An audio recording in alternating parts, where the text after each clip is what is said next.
Section 1. The Butterfinger Affair and the Early Advertiser Wars. Let's start somewhere nobody ever starts. Not with the pilot, not with the golden age, not with the moment everyone agrees the show peaked. Let's start in a conference room at an advertising agency in 1989, where a group of marketing executives sat around a table and made a decision that would quietly define what The Simpsons was allowed to be for the first decade of its existence. The year is 1989. The Simpsons has just been picked up by Fox as a full series following the success of its animated shorts on The Tracy Ullman Show. The network is young, hungry, and operating on a budget that the other three major networks would have found embarrassing. Fox needed something that would cut through, something that would make people talk. And Matt Groening's dysfunctional yellow family looked like exactly that kind of show. But before the first full episode ever aired, the show needed sponsors. That was the reality of commercial television in 1989, and it remains the reality today. You can have the most brilliant, most subversive, most culturally important show in the history of the medium, and none of it matters if you cannot convince a corporation to pay for the commercial breaks. So Fox went out and found them, and the most prominent corporate partner the show found in its earliest days was Nestlé, specifically for a candy bar called Butterfinger. The deal seemed natural enough on the surface. Butterfinger needed to reach young viewers. The Simpsons was already attracting young viewers in enormous numbers. And Bart Simpson, the 10-year-old chaos engine at the center of the show, had a personality that marketing departments in that era were trained to identify as highly monetizable. He was irreverent. He was cool in the way kids found cool in 1990. He was the kind of character a candy bar could attach itself to without looking completely out of touch. The campaign launched, and it ran for years. Bart Simpson became the face of Butterfinger across television commercials, print advertisements, and promotional materials. The tagline that emerged from the campaign was, "Nobody better lay a finger on my Butterfinger," and it was delivered in Bart's voice with exactly the kind of defiant energy the character was known for. Kids loved it. Parents found it grating, which only made kids love it more. The commercials were effective, they were everywhere, and they established a template for how The Simpsons would approach corporate partnerships in its early years. But something quietly uncomfortable was happening underneath the surface of that cheerful candy bar campaign. And it wouldn't become fully visible until the relationship between the show's creative team and its advertising partners started to develop friction. The writers of The Simpsons, from the very beginning, had a specific vision for what the show was. It was satirical. It was dark in the way that only something genuinely observant about human nature can be dark. It was not, at its core, designed to make you feel good about consuming products. The show was built around a man who worked a miserable job for a billionaire who couldn't remember his name, living in a house he could barely afford, making the same mistakes over and over because the circumstances of his life had never given him any reason to believe things could be different. That was the engine of the show. Economic anxiety, domestic chaos, and the absurdity of American consumerism viewed from the inside. So when the advertising machinery that surrounded the show started pulling in a different direction, the tension was inevitable. The Butterfinger relationship specifically generated behind-the-scenes conversations about what Bart Simpson was and was not allowed to be in the context of the show itself. Because Bart as a commercial spokesman and Bart as a fictional character were being asked to coexist, and those two versions of the character had fundamentally different purposes. The commercial Bart existed to sell you something. The fictional Bart existed to reflect something uncomfortable back at you about American culture. The writers were protective of the fictional version in ways that occasionally created friction with the show's corporate relationships. There were reportedly ongoing conversations in the early seasons about what kinds of storylines were appropriate given the show's advertising commitments. This was not unique to The Simpsons. Every network show with major sponsors deals with some version of this negotiation. But The Simpsons was operating in a specific cultural moment where the gap between what advertisers wanted the show to be and what the show actually was kept threatening to become visible. The show was, from very early on, biting the hand that fed it. Not directly, not in ways that would end the relationship overnight, but consistently, in small ways that accumulated over time into something that was clearly intentional. The Simpson family was depicted as a household defined by overconsumption, impulsive purchasing, and brand loyalty to things that made their lives objectively worse. Homer spent money the family didn't have on things that brought him momentary satisfaction and lasting debt. The advertising world that surrounded real American families like The Simpsons was presented as a system specifically designed to exploit the exact emotional vulnerabilities that Homer spent every episode displaying. And the advertising community that was paying for the show noticed. Not all of them, and not always in ways that led to direct confrontations with the show's writers, but the awareness was there. The Simpsons was doing something that commercial television was not supposed to do. It was biting the hand that fed it, and it was doing it with enough wit and enough craft that pulling the ads would have looked like corporations being afraid of a cartoon. The Butterfinger campaign ran until 2001, 12 years.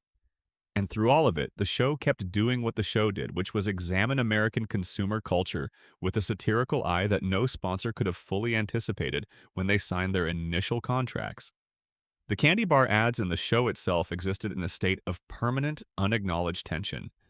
Bart would sell Butterfingers on Sunday morning cartoons and then turn up in a primetime episode that weekend, doing something that implicitly mocked the kind of personality a candy bar was trying to borrow. It was the first sign of something that would define the show's entire relationship with the commercial infrastructure of television for the next 4 decades. The Simpsons was never entirely comfortable inside the machine that was paying for it. And the machine was never entirely comfortable with what the show kept saying about the world the machine was built to serve. The early advertiser friction set a pattern, and that pattern would repeat itself in larger and more dramatic ways as the show grew more famous and the stakes of those tensions grew proportionally larger. There is another dimension to the early commercial history of the show that rarely gets discussed, and it involves something more fundamental than which candy bars Bart endorsed. It involves the basic question of who was allowed to watch The Simpsons and how old they had to be to do it.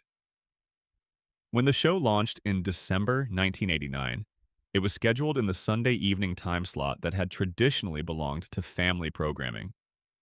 Fox put it there deliberately. They wanted families watching together. They wanted the show to function as a communal experience across generations, the way certain programs had always functioned in American households. But The Simpsons was not, in any straightforward sense, a children's show. It was animated, which in 1989 still carried a cultural association with children's programming that the show's writers were actively trying to subvert. And the content, even in those earliest episodes, was operating at a level of satirical sophistication that assumed a viewer who understood things a 10-year-old was not supposed to understand. The marital tensions between Homer and Marge were written for adults. The economic anxieties of the Simpson household were written for adults who had felt those anxieties in their own lives. The political satire embedded in the show's treatment of Springfield's civic institutions was written for people who had been paying attention to American politics for long enough to recognize what was being satirized. But the marketing was aimed squarely at children. Bart Simpson appeared on children's merchandise in quantities that had not been seen since the height of Star Wars licensing. T-shirts, lunchboxes, backpacks, school supplies, video games. By 1990, Bart Simpson was the most commercially successful character in American children's merchandise since Mickey Mouse. Elementary schools across the country were banning Bart Simpson shirts because teachers found the character's attitude disruptive. George H.W. Bush, the sitting president of the United States, stood up at a public event in 1992 and said that American families needed to be more like the Waltons and less like the Simpsons. The President of the United States named a cartoon family in a State of the Union address.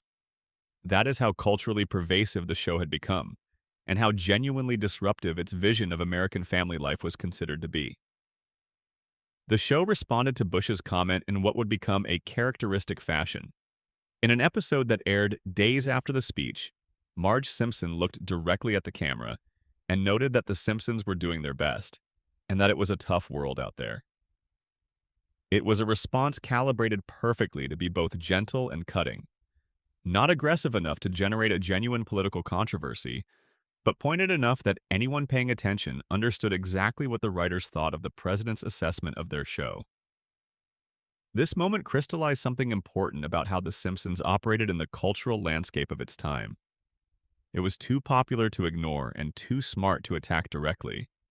Critics who tried to engage with it critically found themselves in the uncomfortable position of arguing against something that was already several steps ahead of them. The show anticipated its critics and built its defenses into the comedy itself, and the advertisers who were paying for it found themselves in a version of the same trap.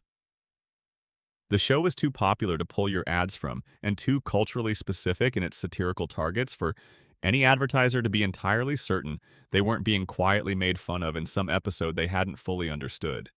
The Butterfinger years ended in 2001, but the dynamic they established did not.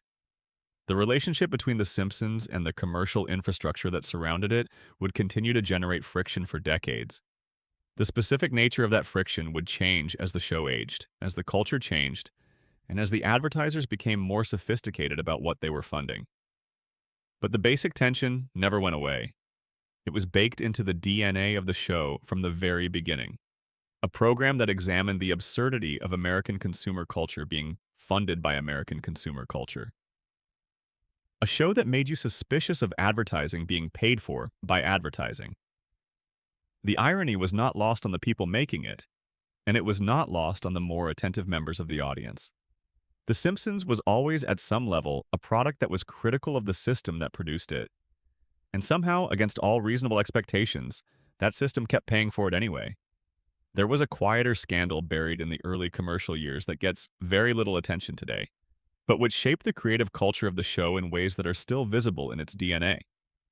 It involves the relationship between the show's writers and the network's Standards and Practices Department, which is the internal censorship office that every broadcast network maintains to ensure its programming does not violate FCC regulations or offend advertisers to the point of losing their business. Standards and Practices at Fox in the early 1990s was dealing with something it had no template for. The Simpsons was technically an animated show, which meant it could not do many of the things that live-action dramas and comedies could get away with by appealing to artistic intent or social importance. Animation was, in the cultural assumptions of that era, for children. That meant the standards applied to it were in some ways more restrictive than those applied to adult drama.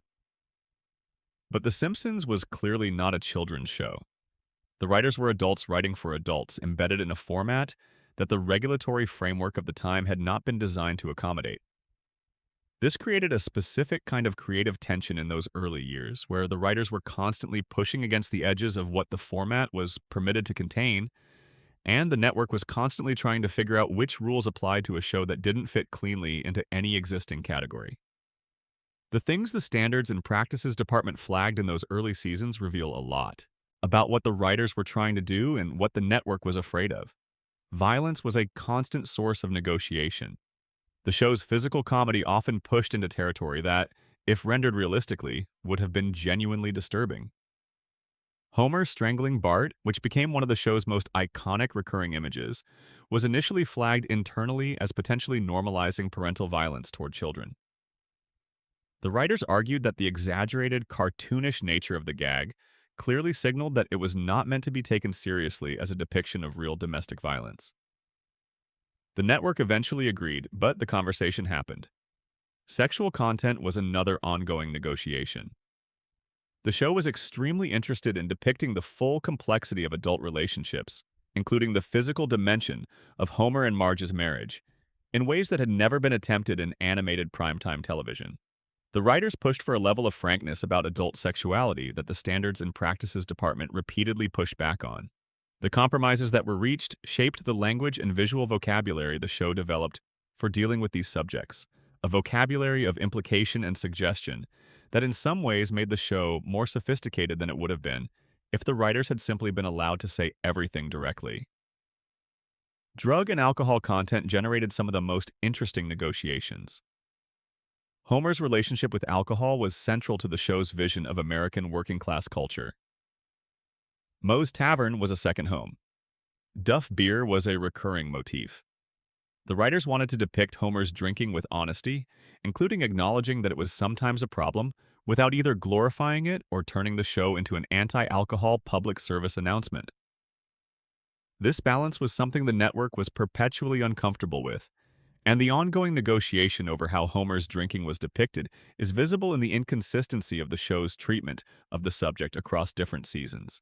What all of these negotiations add up to is a portrait of a show that was, from its very first season, fighting for its creative vision against institutional forces that wanted to contain it. The advertisers, the network, the Standards and Practices Office, the cultural critics who thought it was corrupting children. The Simpsons spent its entire early history in a state of low-grade conflict with the infrastructure it existed inside. And the fact that it won those conflicts, or at least fought them to a draw, is a significant part of why the show became what it became. The Butterfinger era and the advertiser relationships of the early 1990s were the foundation on which all the larger, louder scandals of the show's later years were built. Understanding that the show began in a state of commercial and institutional tension helps explain why so many of the controversies that followed felt familiar to the people inside the show. They had been navigating this kind of friction since before the first episode aired. By the time the really serious scandals hit, the Simpsons team had already spent years developing the reflexes needed to survive them. And survive them they did, though not always cleanly and not always without cost. The story of what those costs were and who paid them is where things start to get genuinely interesting. Before we go any further, drop a comment letting us know where in the world you are right now and what time it is. There is something about spending a quiet few hours in Springfield that seems to draw people in from everywhere at all hours.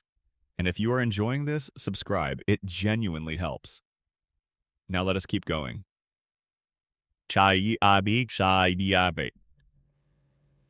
Section 2.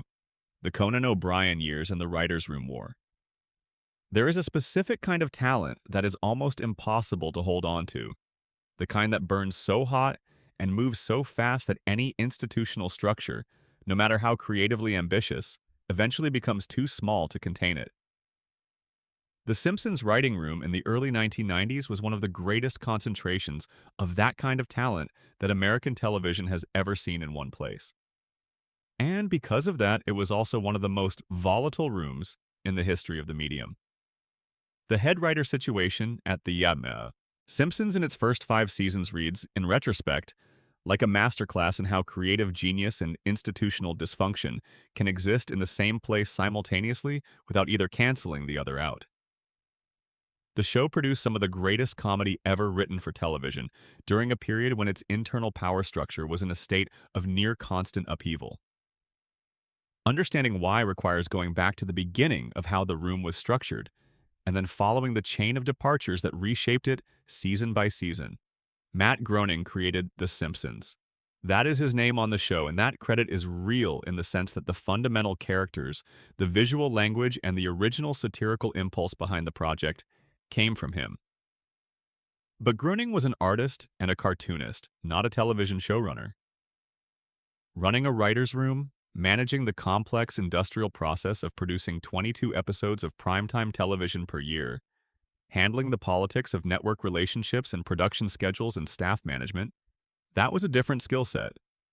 And recognizing this, Fox brought in James L. Brooks, whose production company would oversee the show, and the showrunner role in the first seasons fell to Sam Simon, who we will return to in considerable detail later, and then to a series of head writers who defined the show's voice during its peak years.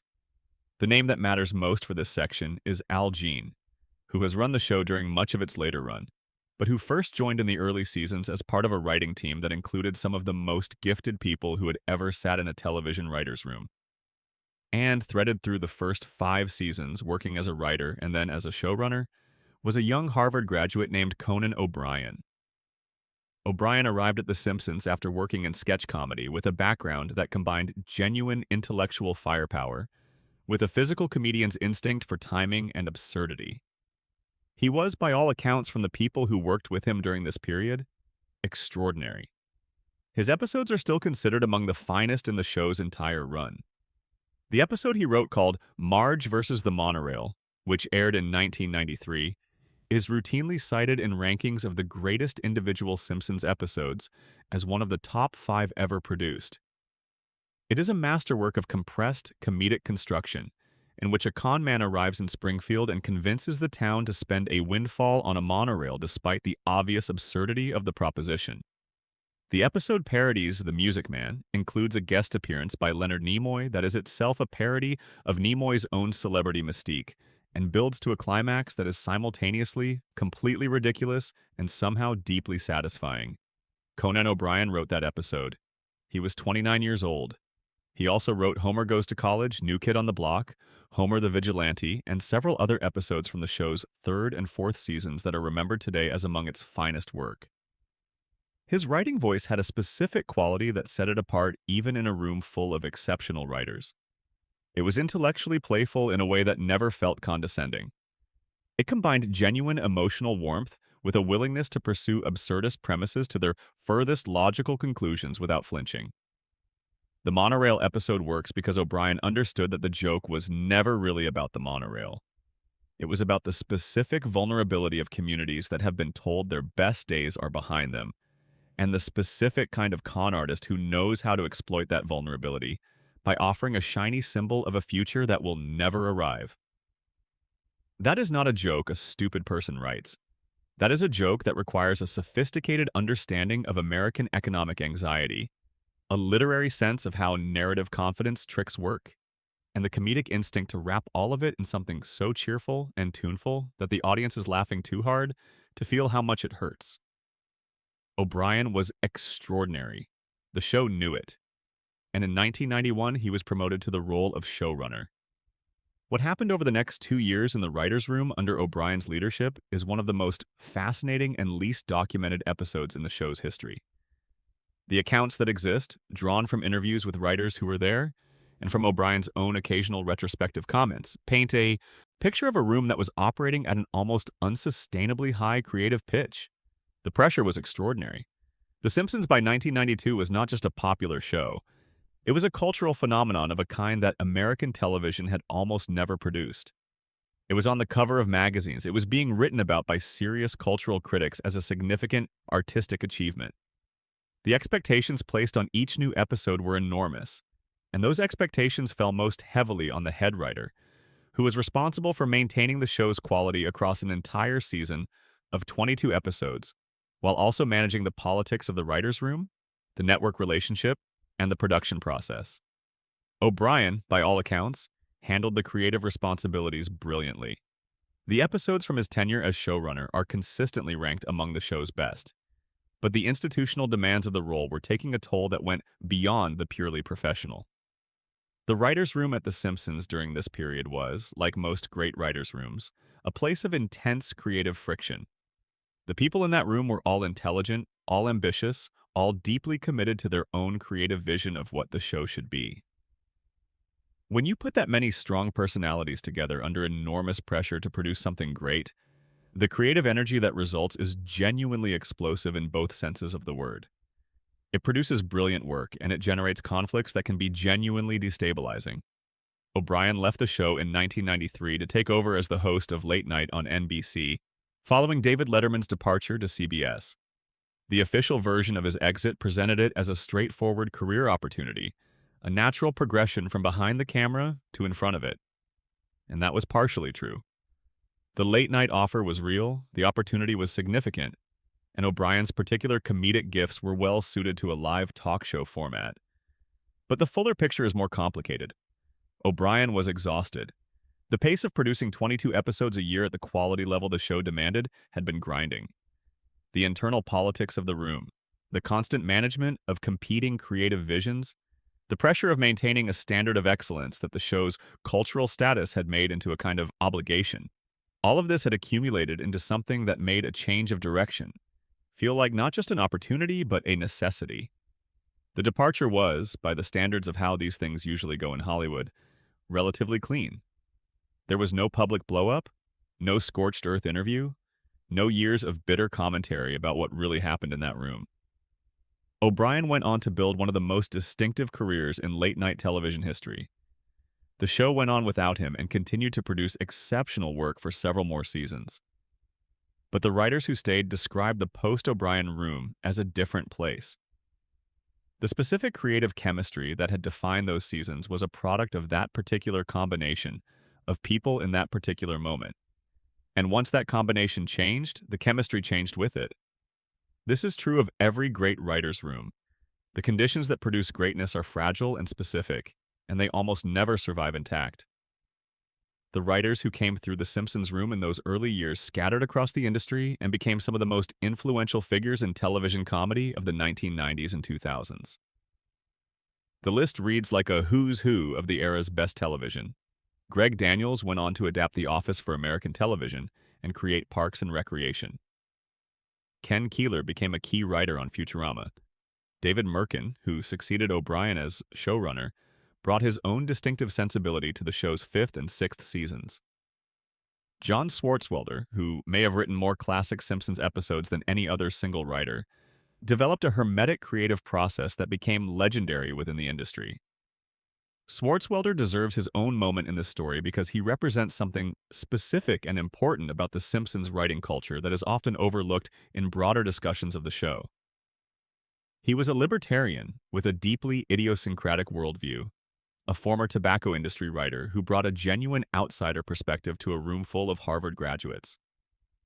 His episodes tended toward a specific brand of Baroque absurdism, in which completely illogical premises were pursued with rigorous internal consistency until they collapsed into something that was simultaneously completely ridiculous and somehow true. He was, by almost universal account from his colleagues, a genius. He was also profoundly reclusive, famously difficult to reach, and eventually stopped coming into the office altogether, writing his scripts in a diner and submitting them without ever physically entering the building. The story of how the Simpsons writing room functioned during its peak years is also a story about the specific management challenge of handling that kind of talent. These were people who were too good at what they did to be managed in conventional ways. The typical television showrunner toolkit, clear processes, regular meetings, transparent communication, standard hierarchies, only worked up to a point when the people you were managing were operating at the level those writers were operating at. The tensions that resulted were creative in the most literal sense. They produced friction, and that friction produced heat. And that heat produced the episodes that people still rewatch 30 years later and marvel at. But creative friction is still friction. It wears things down.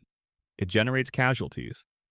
And the turnover in The Simpsons writing room during the Golden Age seasons was higher than the show's public image suggested. Writers came in, burned bright, produced extraordinary work, and left. Sometimes they left for better opportunities. Sometimes they left because the pace was unsustainable. Sometimes they left because the politics of the room had made their continued presence untenable. The specific circumstances of some of these departures were controversial in ways that rarely became public. The writer's room was a closed world. What happened inside it stayed inside it, protected by the informal codes that govern creative workplaces and by the practical reality that speaking publicly about your experiences in a prominent writer's room was a reliable way to make your next job significantly harder to find. But the effects of those hidden controversies were visible in the show's output in ways that attentive viewers could detect even without knowing the specific details. The shifts in tone between seasons, the changes in which kinds of stories the show prioritized, the evolution of certain characters in directions that seemed at odds with their earlier characterization. All of these reflected the changing composition of the room and the shifting creative priorities of the people running it. The post-O'Brien years brought a gradual change in the show's sensibility that critics and fans noticed but struggled to articulate precisely. The show remained brilliant. The sixth and seventh seasons contain episodes that rank among the very best the show has produced. But something in the show's relationship to its own emotional core was evolving. The balance between the satirical and the sentimental, which the early seasons had maintained with extraordinary delicacy, was beginning to tip slightly in new directions. Under O'Brien, the show had been warm in a way that never felt sentimental, and satirical in a way that never felt cynical. That is an extraordinarily difficult balance to maintain, and maintaining it required a specific kind of creative discipline. As the room changed and new voices entered and older ones left, that balance shifted. Not dramatically, not catastrophically, but measurably. The Conan years are remembered primarily as a golden age, which is accurate. but they are less often remembered as the first instance of a pattern that would define the show's entire creative history. Great talent arrives, burns at maximum intensity, produces something extraordinary, and then leaves. Sometimes the departure is clean, and sometimes it generates controversy, but the departure always changes the thing they were part of. The Simpsons has been cycling through this pattern since its first season. Understanding it is essential to understanding not just the show's history, but the specific nature of the controversies that have followed it across 4 decades. Conan O'Brien left in 1993 and built a second career that is remarkable in its own right. But the room he left behind was a different room, producing a different show, even if most of the audience could not have told you exactly when or how the change happened. The scandals that followed in the years after his departure were, in a sense, the visible symptoms of deeper changes in the creative culture of the room that had been accumulating since the beginning. What happened next would be larger, louder, and significantly more difficult for the show to survive with its reputation intact. But it would also be completely consistent with the pattern that had been established from the very beginning. The Simpsons was a show built on creative tension, and creative tension, given enough time and enough pressure, always finds a way to become something more complicated. The writers who came after Conan carried the show to heights that nobody had predicted were still available to it. But they also carried it into territory that was darker, stranger, and considerably more controversial. And the controversies that emerged from that territory would eventually force the show to reckon, publicly and painfully, with questions about its own identity that it had been deferring for years. The room that Conan O'Brien left behind was brilliant. It was also, in ways that would not become fully visible for several more seasons, already beginning to fracture along lines that would eventually become impossible to paper over with great episodes. The most significant of those fractures had nothing to do with writing style or creative vision. It had to do with something much more fundamental. It had to do with who was getting credit for the show's success and who was being quietly erased from the history of its creation. That story involves a man who may have done more than anyone else to make the show what it was, and who was rewarded for that contribution in ways that remain one of the most uncomfortable chapters in the show's long history. His name was Sam Simon, and his story is coming. But first, we need to spend some time with a character who has been at the center of the most sustained and most serious cultural conversation the show has ever generated. A character whose existence raised questions about representation, authenticity, and the responsibilities of creative work that the show's creators were not fully prepared to answer. The story of Apu Nahasapima Petalon is a story about what happens when a joke outlives the context that made it acceptable, and what happens to the people who have to keep living inside that joke long after the laughter has stopped being comfortable. Section 3. The Apu Controversy and the Identity Debate that Split a Fandom. The story of Apu starts, as so many things in the history of The Simpsons do, with a creative decision that seemed completely uncontroversial at the time it was made. In the late 1980s and early 1990s, the show's writers were building Springfield, populating it with the recurring characters who would give the town its texture and its density. The writers were mostly white, mostly male, mostly from elite universities on the East Coast, and they were building a version of American small-town life from the inside of their own experience and from the pop culture references they had absorbed during their lifetimes. The Quick E-Mart needed an owner. The convenience store was a fixture of American suburban life, and The Simpsons was nothing if not a show about American suburban life. The writers wanted someone who would function as a regular presence in Homer's world, accessible for recurring appearances without requiring the construction of elaborate story mechanisms to justify why he kept showing up. A store owner fit that requirement perfectly. Homer went to the Quick E-Mart constantly. The owner of the Quick E-Mart would be there every time. The decision to make Apu Indian American, and specifically to make him a recent immigrant who had moved to the United States for economic opportunity, reflected a genuine element of American reality. The representation of South Asian immigrants in convenience store ownership was a recognizable feature of American suburban life by the late 1980s, and the writers were drawing on that reality. This was, in the framework that the show's creators were operating in, a form of inclusivity. They were acknowledging that Springfield was not an all-white town. They were acknowledging the demographic reality of American immigrant communities. They were, they believed, doing something progressive. Hank Azaria, a white actor of Greek and Sephardic Jewish descent, was cast to provide the voice. He created a character voice that was based, by his own later admission, primarily on a character from the movie The Party, featuring Peter Sellers, an English actor playing an Indian character, combined with general Indian accent impressions that had circulated through American pop culture for decades. The voice was thick, exaggerated, and pitched at a comedic register that emphasized the foreignness of the character as a source of humor. Apu Nahasapima Petalon became one of the most popular recurring characters on the show. He was given genuine character development over the seasons. He had a backstory, an arranged marriage to a woman named Manjula, eventually a set of octuplet children, a career history that included a doctorate from the Caltech equivalent within the show's universe, and recurring storylines that treated him as a real person with a real life, rather than simply a walking punchline.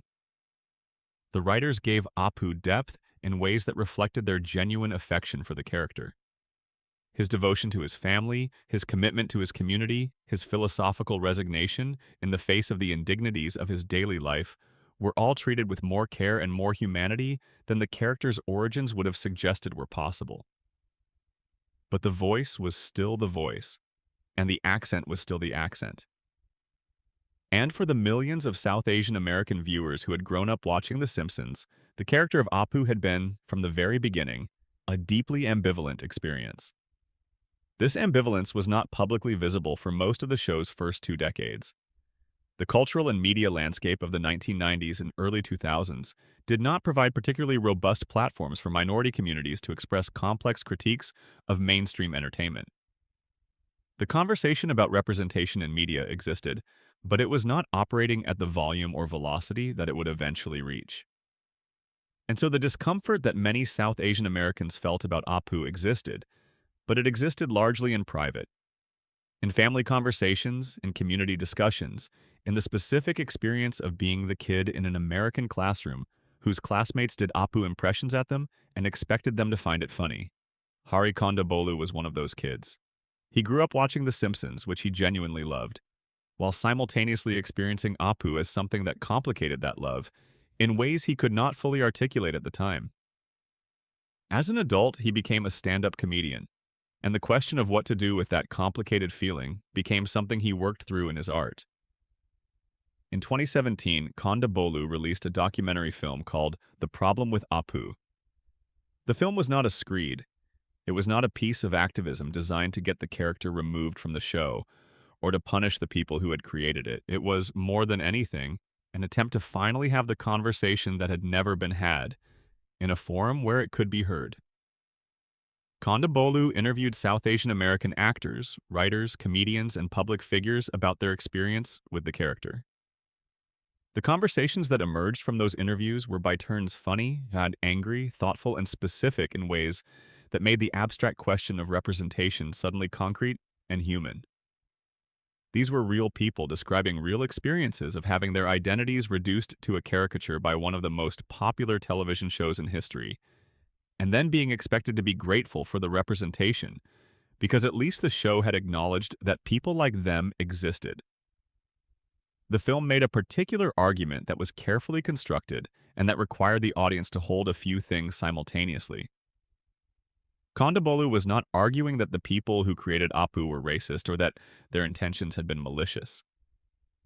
He was not arguing that The Simpsons was a bad show or that it had not earned the affection it received. He was arguing something more precise and more difficult. He was arguing that the character had been created without sufficient thought about how it would land for the community it was ostensibly representing, and that its continued existence in its original form had real consequences for real people that the show's creators had a responsibility to reckon with. The show's response was revealing.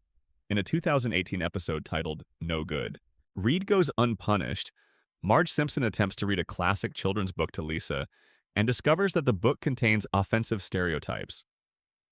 Marge changes the book to remove the problematic elements and finds that doing so makes the story incomprehensible. Lisa breaks the fourth wall at the end of the episode, looks directly at the camera and says that some things will just be a product of their time and that there is nothing they can do about it. The response to this response was immediate, widespread, and almost uniformly negative. Kondabolu tweeted that it was disappointing and sad. Critics across the political spectrum found the moment to be a remarkable piece of defensiveness, in which the show had used its own fictional family to wave away a legitimate cultural critique by shrugging and saying that this was just how things were.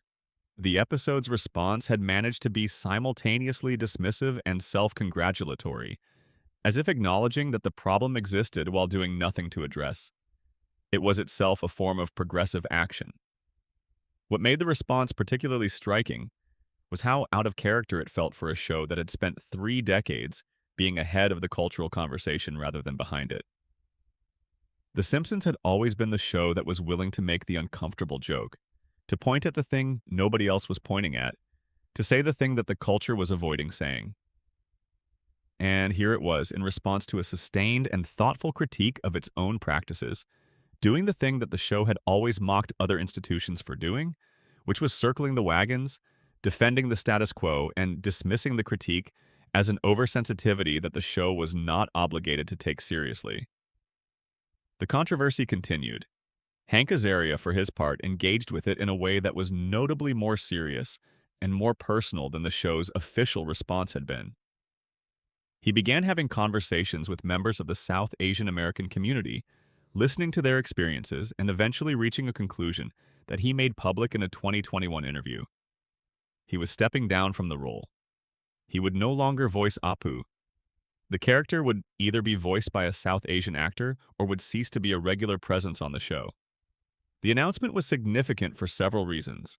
First, it was the first time in the show's history that a major character had been effectively retired because of a community's sustained critique of how they were being represented. Second, it represented a genuine personal reckoning on Azaria's part that went beyond what the institutional response of the show had managed. In interviews, Azaria was candid about the ways in which he had failed to think carefully enough about the impact of the character when he was creating and maintaining it. He reached out personally to Kondabolu and to other members of the South Asian American community to apologize directly. The apology and the retirement of the character did not end the debate. They never do. There were people who felt the decision was long overdue and did not go far enough. There were people who felt it was an act of capitulation to a cultural pressure that amounted to censorship. There were South Asian Americans who felt that the character's removal was itself a form of erasure, taking away a representation, however flawed, that had been the only visible marker of their community's existence in a show that was part of the American cultural mainstream. The Apu controversy was and remains one of the most genuinely complex cultural debates that the show has generated, because it does not have a clean resolution. The character was created with the best intentions that were available to the people making the creative decisions at the time, under the assumptions about representation and comedy that those people had absorbed from the culture they lived in. Those intentions and those assumptions were insufficient. The harm that resulted from the insufficiency was real. And the show's initial response to being confronted with that harm was, by most accounts, inadequate in ways that revealed something uncomfortable about the limitations of its own self-image as a progressive cultural force. The deeper issue that the Apu controversy raised was one that the show had been circling for its entire run without ever landing on it directly. The Simpsons was a show created by a particular kind of person, staffed primarily by a particular kind of person, reflecting the world as that particular kind of person experienced and understood it. For most of the show's history, that creative monoculture had been treated as a strength. It produced a consistent voice, a unified vision, a coherent, satirical perspective. But consistency and coherence are not the same thing as accuracy or completeness. And the Apu situation was the most visible instance of a broader truth that the show's creative culture had never fully reckoned with. Springfield was supposed to be every American town, but it was built by people whose experience of America was specific, partial, and shaped by the particular demographics of the professional class of the East Coast in the late 20th century. The parts of America that were not reflected in that experience were either absent from Springfield or were represented in ways that revealed the limits of the creator's perspective. The show has made genuine efforts, in the years since the Apu controversy, to diversify its writing staff and to approach the representation of characters outside the white American mainstream with more care and more consultation. Whether those efforts have been sufficient is a question that different observers answer differently. But the controversy itself permanently changed the conversation about what The Simpsons owed to the communities it depicted. That conversation had been happening in private, in the homes of viewers who felt its terms acutely, for years. The problem with Apu brought it into the public space where it could no longer be deferred or deflected. The show survived the Apu controversy as it has survived everything else. Apu has appeared in recent seasons with minimal dialogue, voiced by other members of the cast, a spectral presence in the background of scenes he once dominated. His absence is itself a kind of statement, though what exactly it states depends on which argument you found most persuasive. What the controversy revealed about the show's relationship to its own cultural power is perhaps its most lasting legacy. The Simpsons had spent 30 years being celebrated for its willingness to point at uncomfortable truths. The Apu situation was the moment the show was forced to confront the possibility that some of those uncomfortable truths were about itself. And the initial response suggested that confronting that possibility was significantly harder than making jokes about it. The deeper context of the Apu debate connects to something that had been building in the show's creative culture for years. The question of who was in the room when the decisions were being made, whose perspective was being amplified, and whose was being approximated from the outside, was not a question that the show's institutional culture had been designed to ask. It was a question that the culture outside the show eventually forced it to ask, loudly and publicly, in a way that could not be ignored. But the Apu controversy, for all its visibility, was not the most painful thing that happened in the writer's room during the show's history. The most painful thing was quieter, more personal, and involved a man who was dying while the show he had helped build was being celebrated as a cultural landmark, and who was fighting for recognition of his contribution at the same time. That story is Sam Simon's, and it is time to tell it properly. Section 4. The Maud Flanders killing and the contract war behind it. There is a specific kind of institutional callousness that is most visible in the small decisions, the ones that seem purely practical in the moment they are made, that turn out to carry enormous human weight. The death of Maud Flanders in the 11th season of The Simpsons is remembered by fans primarily as a narrative event, the moment that the show killed off a recurring character and left Ned Flanders to grieve in ways that produced some of the most genuinely affecting television in the show's entire run. But the story behind that death, the reason Maud Flanders was killed in the first place, is a piece of the show's history that reveals something about how the industry treats the people who work inside it that the show's warm public image tends to obscure. Maggie Roswell was the voice actor who had provided the voice of Maud Flanders, as well as several other recurring female characters in Springfield, since the show's earliest seasons. She was a core part of the show's vocal ensemble, a presence whose contributions were woven into the fabric of Springfield in ways that were not always fully visible to the audience, but that were essential to the texture of the world. Maud Flanders, Ned's devout and gentle wife, was a character whose appearances were relatively infrequent, but whose presence gave Ned's storylines their emotional grounding. She was the reason his religiosity felt sincere rather than comic. She was the warmth behind the smile. In 1999, Roswell found herself in a contract dispute with the show that was, from her perspective, not primarily about money in the abstract sense, but about a very specific financial reality. She was living in Colorado, having relocated there for personal reasons, and was flying to Los Angeles to record her parts for the show. The travel costs were significant, and the show, which was by 1999 one of the most successful and profitable properties in television history, was not covering them. This meant that a portion of her income from the show was being consumed by the cost of maintaining her ability to work on the show at all, a situation that was not, in her estimation, sustainable. The negotiation over travel costs and compensation went poorly. The details of exactly what was offered and what was rejected have been characterized differently by the different parties, as these things always are. What is certain is that the negotiation did not result in an agreement, and that Roswell declined to continue with the show under the terms that were being offered. The show's response to her departure was, in retrospect, remarkable in its completeness. Rather than recasting the character or bringing Roswell back under revised terms, the writers decided to kill Maud Flanders. The character who had been Ned's wife, the foundation of his domestic and spiritual life, was written out permanently. She died in a t-shirt cannon accident at a NASCAR race, struck by t-shirts that had been aimed at Homer, who had dodged them. The mechanics of the death were constructed in a way that carried its own commentary for anyone paying attention. Maud Flanders did not die heroically or meaningfully, or in a way that honored the character's established personality. She died because Homer moved out of the way of something aimed at him, and it hit her instead. She died as a consequence of Homer's characteristic self-absorption. The show did not acknowledge this dynamic directly, but it was visible, and for people who knew the backstory of the actress's departure, it added a layer of bitterness to an already uncomfortable situation. The episode in which Ned deals with Maud's death, One Fish, Two Fish, Blowfish, Bluefish, is by most assessments a genuinely excellent piece of television. Michael Mulrooney, the writer of the episode, gave Ned a grief that felt real rather than cartoonish. And the show committed to the emotional register in ways that it did not always commit to. Ned's attempts to navigate widowhood, to maintain his faith in the face of meaningless loss, to be present for his sons in the aftermath of their mother's sudden death. These were handled with a care and an honesty that made the episode something more than a plot device for removing an inconvenient character.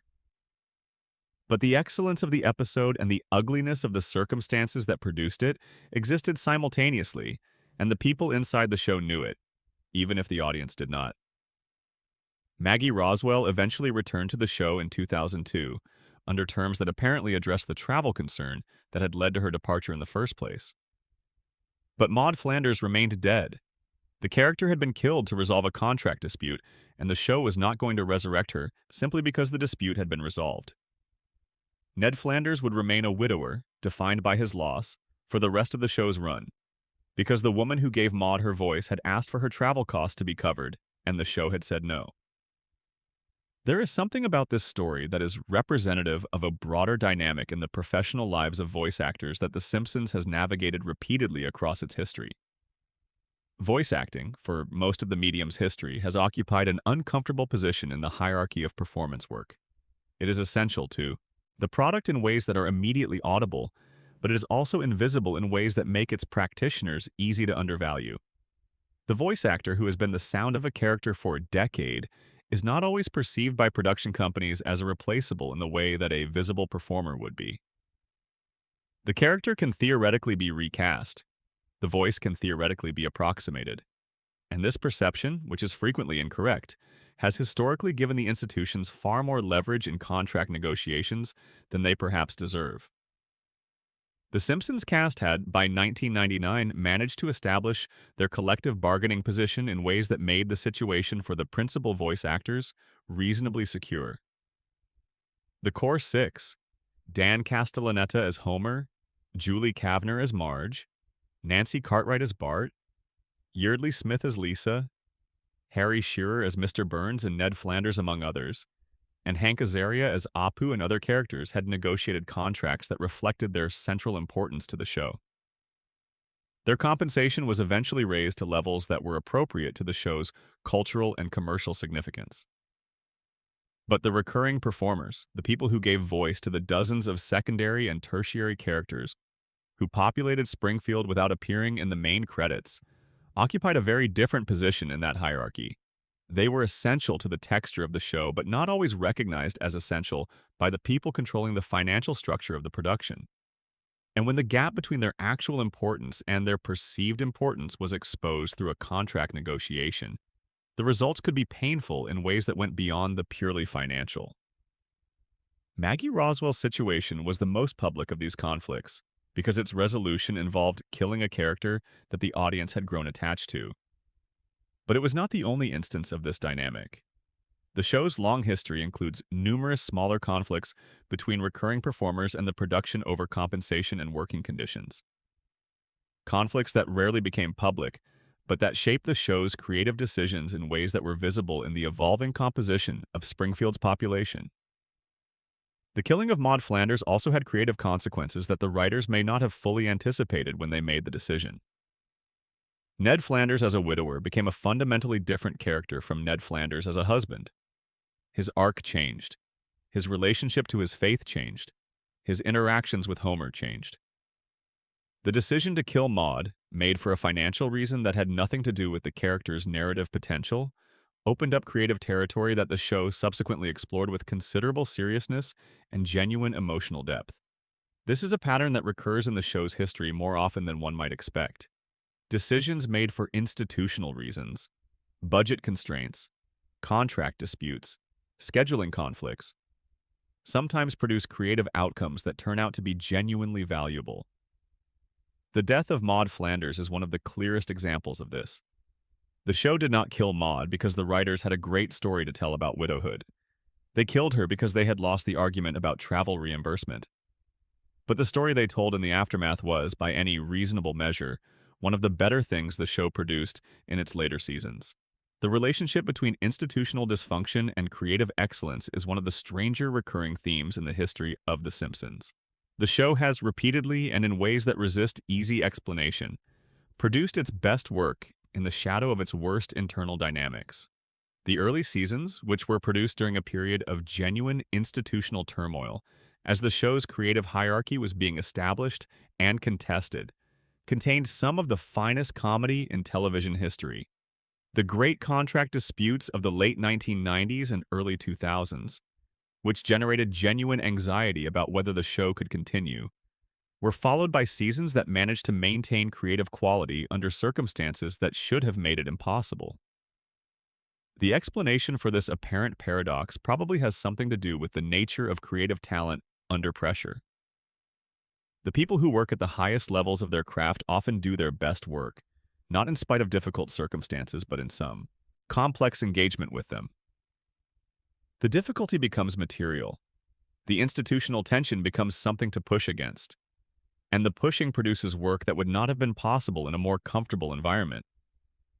This does not make the institutional callousness any more acceptable or the human cost any less real.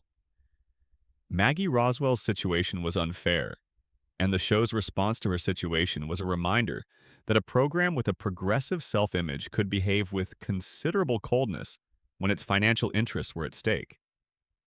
But it also produced television that was genuine and affecting in ways that a purely comfortable creative environment might not have generated.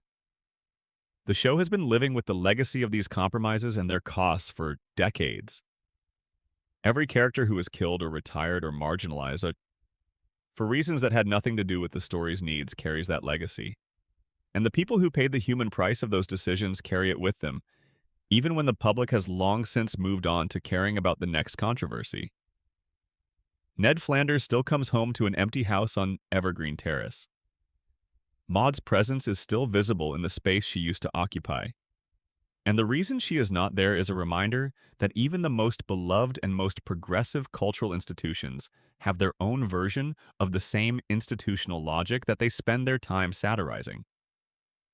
The show has always known this about itself, at some level. The best Simpsons episodes are often the ones where the show turns its satirical eye inward, where it examines the machinery of its own production with the same ruthlessness it applies to everything else. But examining something and changing it are different things. And the history of the show's institutional behavior suggests that the self-examination, however clear-eyed, did not always lead to corresponding changes in how the institution operated. The most dramatic example of this gap between self-knowledge and institutional behavior is coming.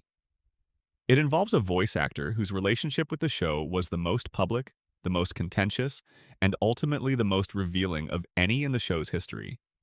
It involves a contract dispute that became a genuine existential crisis for the show, public statements that generated enormous controversy, and a resolution that left everyone involved with something they had not been looking for. That story involves Harry Shearer. But before we get there, we need to spend some time with the person who is perhaps the most genuinely tragic figure in the show's entire history. The man who built the writer's room that produced the Golden Age, who shaped the show's voice in its most critical early period, who was quietly pushed out of the creation he had helped build, and who spent the last years of his life fighting for recognition while also fighting terminal cancer.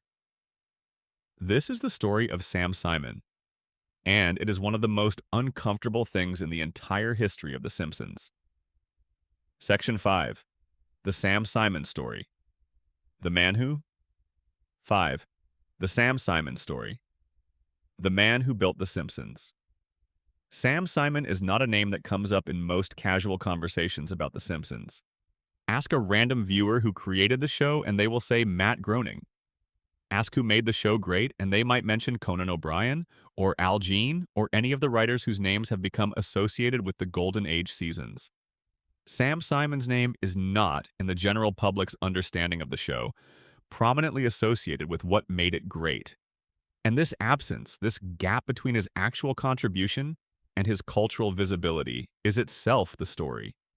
Simon was brought onto the show before the first episode aired. He was hired as a co-developer, alongside Groening and James L. Brooks, to turn the animated shorts that Groening had been producing for The Tracy Ullman Show into a full primetime series. Groening had the characters, the visual language, the satirical impulse. Brooks had the institutional knowledge of how to run a successful television series and the relationships within the industry that made the Fox deal possible. What the show needed, and what Simon provided, was the thing that actually makes a television writer's room work. Simon built the room. He hired the initial writing staff, assembled the team that would produce the show's first season, and establish the creative culture and the processes that would define how the show operated for years. He shaped the show's narrative approach, moving it from the more anarchic sketch comedy sensibility of the Ullman shorts towards something with greater emotional depth and narrative coherence. He was, in the most practical and essential sense, the person who made the show a show rather than a collection of animated gags. The writers who were in the room during Simon's tenure describe him in terms that are consistent in their admiration and in their acknowledgement of his complexity. He was extraordinarily talented.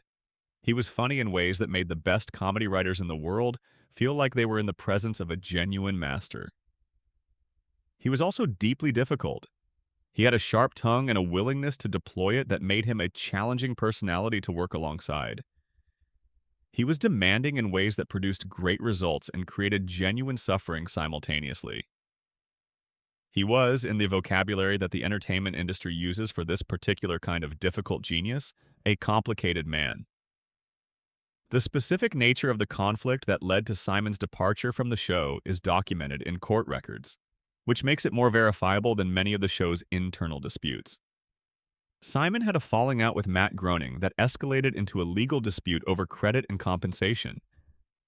The details of that dispute involve contracts, arbitration, and the specific mechanics of how creative credit is assigned in television production, which are genuinely complicated and genuinely contested. What emerged from those legal proceedings was an agreement under which Simon retained a credit on the show and received ongoing compensation in the form of a share of the show's profits. He was listed as an executive producer and continued to receive payment for as long as the show ran. Financially, the resolution was significant. The Simpsons would become one of the most profitable television properties in history, and Simon's share of those profits amounted to an extraordinary sum of money, money that he would subsequently spend in ways that were themselves remarkable. But financially significant and emotionally resolved are very different things. And the question of whether Sam Simon received the recognition he deserved for his contribution to The Simpsons, the cultural recognition, the public acknowledgement, the placement in the show's origin story that reflected the actual magnitude of his role, was one that he reportedly felt had never been satisfactorily answered. Groening's name is on the show. Groening is the face of The Simpsons, the creator who appears in documentaries and gives interviews, and is the person the public associates with the show's existence. This is not entirely unfair. Groening did create the characters and the world. The Simpsons would not exist without him. But the show as it actually functioned during its first 3 seasons, the show as it developed its narrative voice, its emotional intelligence, its specific way of combining comedy and genuine human feeling that was built by Sam Simon and the room he assembled. The version of the show that made it great was not the version that Groening created. It was the version that Simon built, with the writers he hired and the creative culture he established. This is a specific kind of injustice that is endemic to collaborative creative work. The people who build the machinery of a great creative enterprise are frequently less visible than the people whose names are on the door. Producers, showrunners, head writers, the people who do the essential invisible work of turning a creative vision into a functioning reality often receive less public recognition than the recognition their contribution merits. The entertainment industry has a history of this kind of erasure that goes back to its origins. In Simon's case, the injustice was compounded by the circumstances of his departure and by what happened to him in the years after he left. After his exit from the show, Simon's professional life took on a different character. He continued to work in television, but his output was uneven, and nothing he did after The Simpsons matched what he had done on it. The show had been his masterwork, and the experience of watching it become one of the most celebrated programs in television history, while his own contribution to that success was largely invisible to the public, was, by his own account, something he carried with genuine pain. And then in 2012, Simon was diagnosed with colorectal cancer. The prognosis was not good. He was given months to live.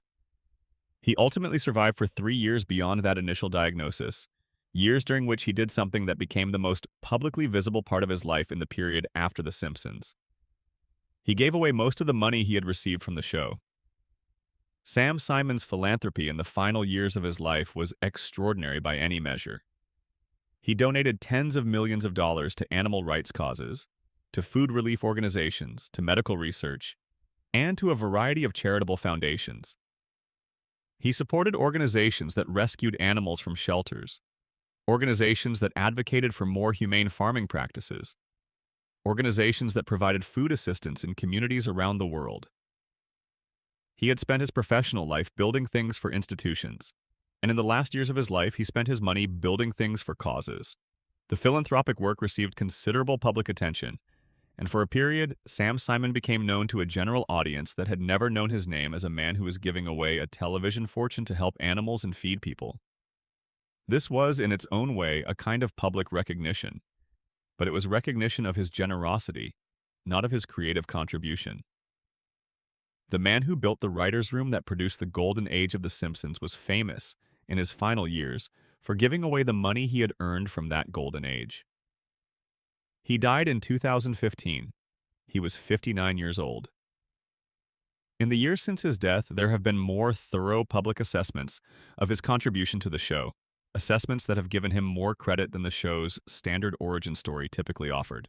Writers who worked in the room with him have been more candid about his centrality to the show's development. Documentaries and retrospective articles have attempted to restore his name to its appropriate place in the story of what The Simpsons is and how it came to be. But the standard version of the show's history still does not fully reflect what Simon contributed.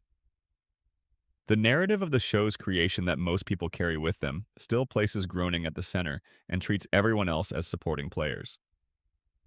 This is not accurate, and the fact that it is not accurate matters, not only as a question of historical justice to a man who is no longer alive to advocate for himself, but as a question of what we understand about how creative works actually come into being.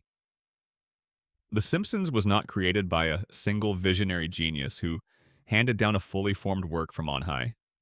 It was built, collaboratively and contentiously and over a period of enormous creative effort, by a group of people whose contributions were unequal in nature but not necessarily in importance. Sam Simon's contribution was among the most important, and the show's institutional culture and the entertainment industry's standard practices combined to make that contribution less visible than it should be. The tension between Groening and Simon, and the legal resolution that resulted from it, set a template for how the show would handle its most serious internal conflicts for years to come. Address the financial dimension, reach an agreement on credits and compensation, and allow the narrative of creation to settle into whatever version was most convenient for the institution's public image. The people who felt that narrative was incomplete could say so privately, but the institutional version would dominate the public story. This template was applied again and again across the show's history, in different configurations and with different levels of success. But the Simon situation established that the show was capable of treating its most important creative contributors with a kind of institutional indifference that was at odds with its public values. And that capacity would be tested again in ways that were considerably more public in the years that followed. Simon's absence from the room after his departure changed the show in ways that are difficult to quantify, but that the writers who knew him talk about with genuine clarity. The specific quality of leadership he provided, the particular kind of creative discipline he imposed, the way the room functioned under his guidance, these things did not survive his departure intact. The show continued to be excellent for several more seasons, but the institutional culture of the writers' room had changed. The change was not immediately visible in the show's quality, but it was visible in the dynamics of the room, and those dynamics would eventually produce the conditions in which the show's later controversies were generated. The story of Sam Simon is not ultimately a story about The Simpsons specifically. It is a story about how creative industries handle the people who do essential, invisible work, and about the gap between the public narrative of creation and the messy, collaborative, frequently contentious reality of how great creative works actually come into being. The Simpsons is simply one of the most visible examples of a pattern that repeats itself across every corner of the entertainment industry. But the visibility matters. The Simpsons is one of the most culturally significant creative works of the late 20th century. The people who made it matter, and understanding who actually made it, what they contributed, and how they were treated by the institution they helped build, is part of understanding what the show really is beneath its carefully maintained public image. Sam Simon helped build the show. He was pushed out of it. He spent the rest of his life largely outside the story the show told about itself. And he used the money that the show paid him for the privilege to try to do some good in the world before the world ran out of time for him. That is a Simpsons story in every sense of the word. Dark, uncomfortable, shot through with genuine human feeling, and never fully resolved. The show would recognize it if it saw it. Section 6, the Michael Jackson episode, The Secret, the Scandal, the Disappearance. There is an episode of The Simpsons that aired on September 19th, 1991, that was, at the time of its broadcast, one of the most talked about events in the show's young history. It was the premiere episode of the third season, the opening statement of what would become the show's peak period. It featured a guest appearance by one of the most famous human beings on the planet. It was funny and strange and emotionally resonant in ways that surprised people who'd been expecting the kind of stunt casting that was already becoming a cliched format in American television.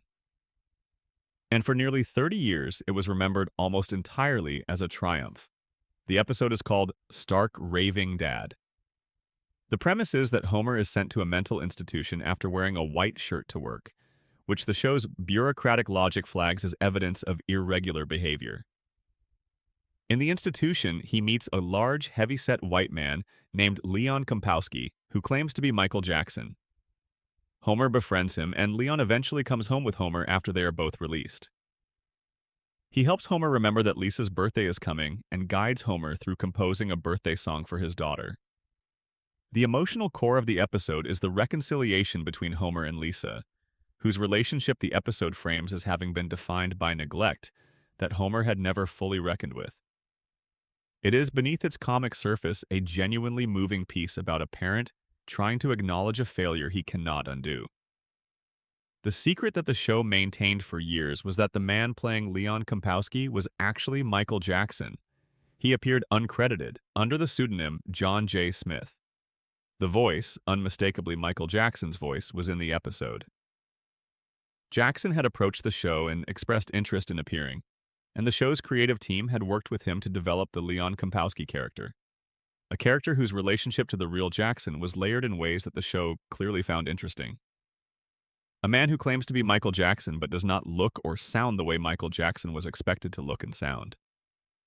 A gentle, eccentric figure whose identity was a performance or a delusion or both, and whose genuine warmth and emotional intelligence came through regardless of whether the claim was true. The episode worked. It worked extraordinarily well. The birthday song that Leon and Homer write for Lisa, Happy Birthday Lisa, remains one of the most quoted and most beloved musical moments in the show's entire run. It is ridiculous. It is touching. It is performed with obvious, genuine care by a voice that everyone watching recognized without the show ever formally acknowledging whose voice it was. The secret held for years. Jackson himself neither confirmed nor denied it. The show maintained the fiction that John J. Smith had done the voice. And the episode existed in the cultural memory as a warmly remembered example of the show at its most creatively ambitious. A guest appearance that transcended the typical stunt casting format by finding something emotionally true in its premise. Then, in 2019, the documentary Leaving Neverland was released. The film featured testimony from two men, Wade Robson and James Safechuck, who alleged that Michael Jackson had sexually abused them as children over a period of years. The allegations were not new in the sense that Jackson had faced child abuse accusations before, most famously in the criminal trial in 2005 from which he was acquitted.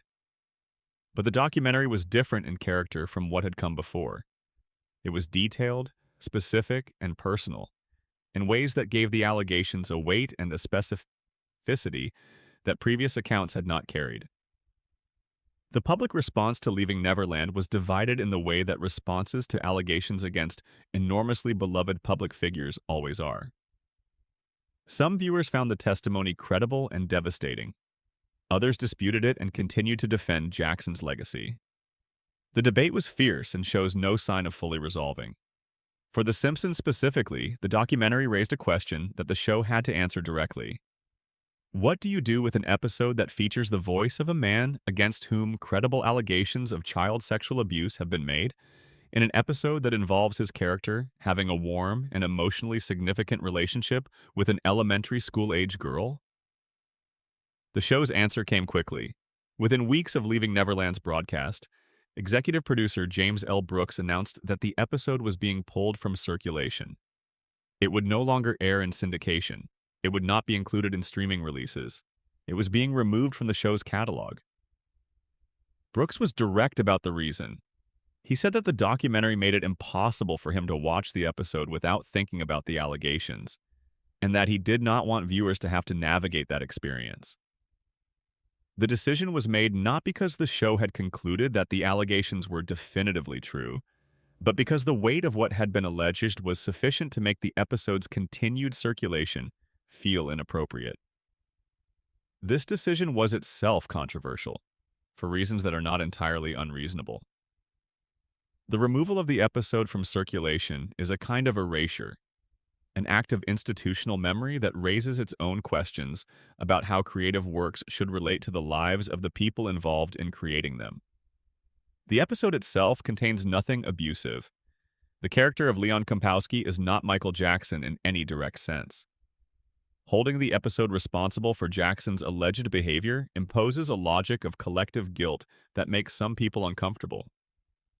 But the alternative, continuing to circulate an episode in which Michael Jackson's voice provides comfort and emotional guidance to a little girl, in the aftermath of allegations that he had used his relationship with children for abuse, was a version of institutional insensitivity that the show clearly found unacceptable. The decision to remove Stark Raving Dad was made quickly, with relative clarity and with a minimum of the defensive hedging that had characterized the show's response to other controversies. The difference may be significant. In the Apu situation, the show's response was to its own creative choices it was being asked to reconsider. In the Jackson situation, the response was to the conduct of a guest whose association with the show had become painfully complicated through no action of the show's own. Removing the episode was easier, in institutional terms, than reconsidering a character the show had created and maintained for 30 years. What the episode's removal accomplished is a question worth sitting with. The episode is gone from official circulation, but it is not gone. Copies exist. People who recorded it when it aired still have those recordings. It is accessible in various unofficial forms. The removal was a statement of institutional values rather than a practical elimination of the work. The show was saying something about what it stood for, using the only mechanism available to it. but the things the episode said before the removal, the genuine quality of the emotional storytelling, the warmth of the relationship between Homer and Leon and Lisa, the birthday song that has made grown adults cry in the context of an animated comedy, those things do not cease to have existed. The episode is both genuinely good television and genuinely complicated now, and those two things coexist in a way that no institutional decision can fully resolve. The Jackson episode is the most dramatic example of a category of problem that entertainment institutions face with increasing frequency as cultural awareness of misconduct by prominent figures grows. The creative work exists. Its quality is real. The conduct of the person whose participation made it possible is also real, and also not a minor matter to be set aside for the sake of the art. The institution has to make a choice about how to navigate this, and no available choice is clean. The Simpsons chose removal. Other institutions have made different choices with different works involving different allegations.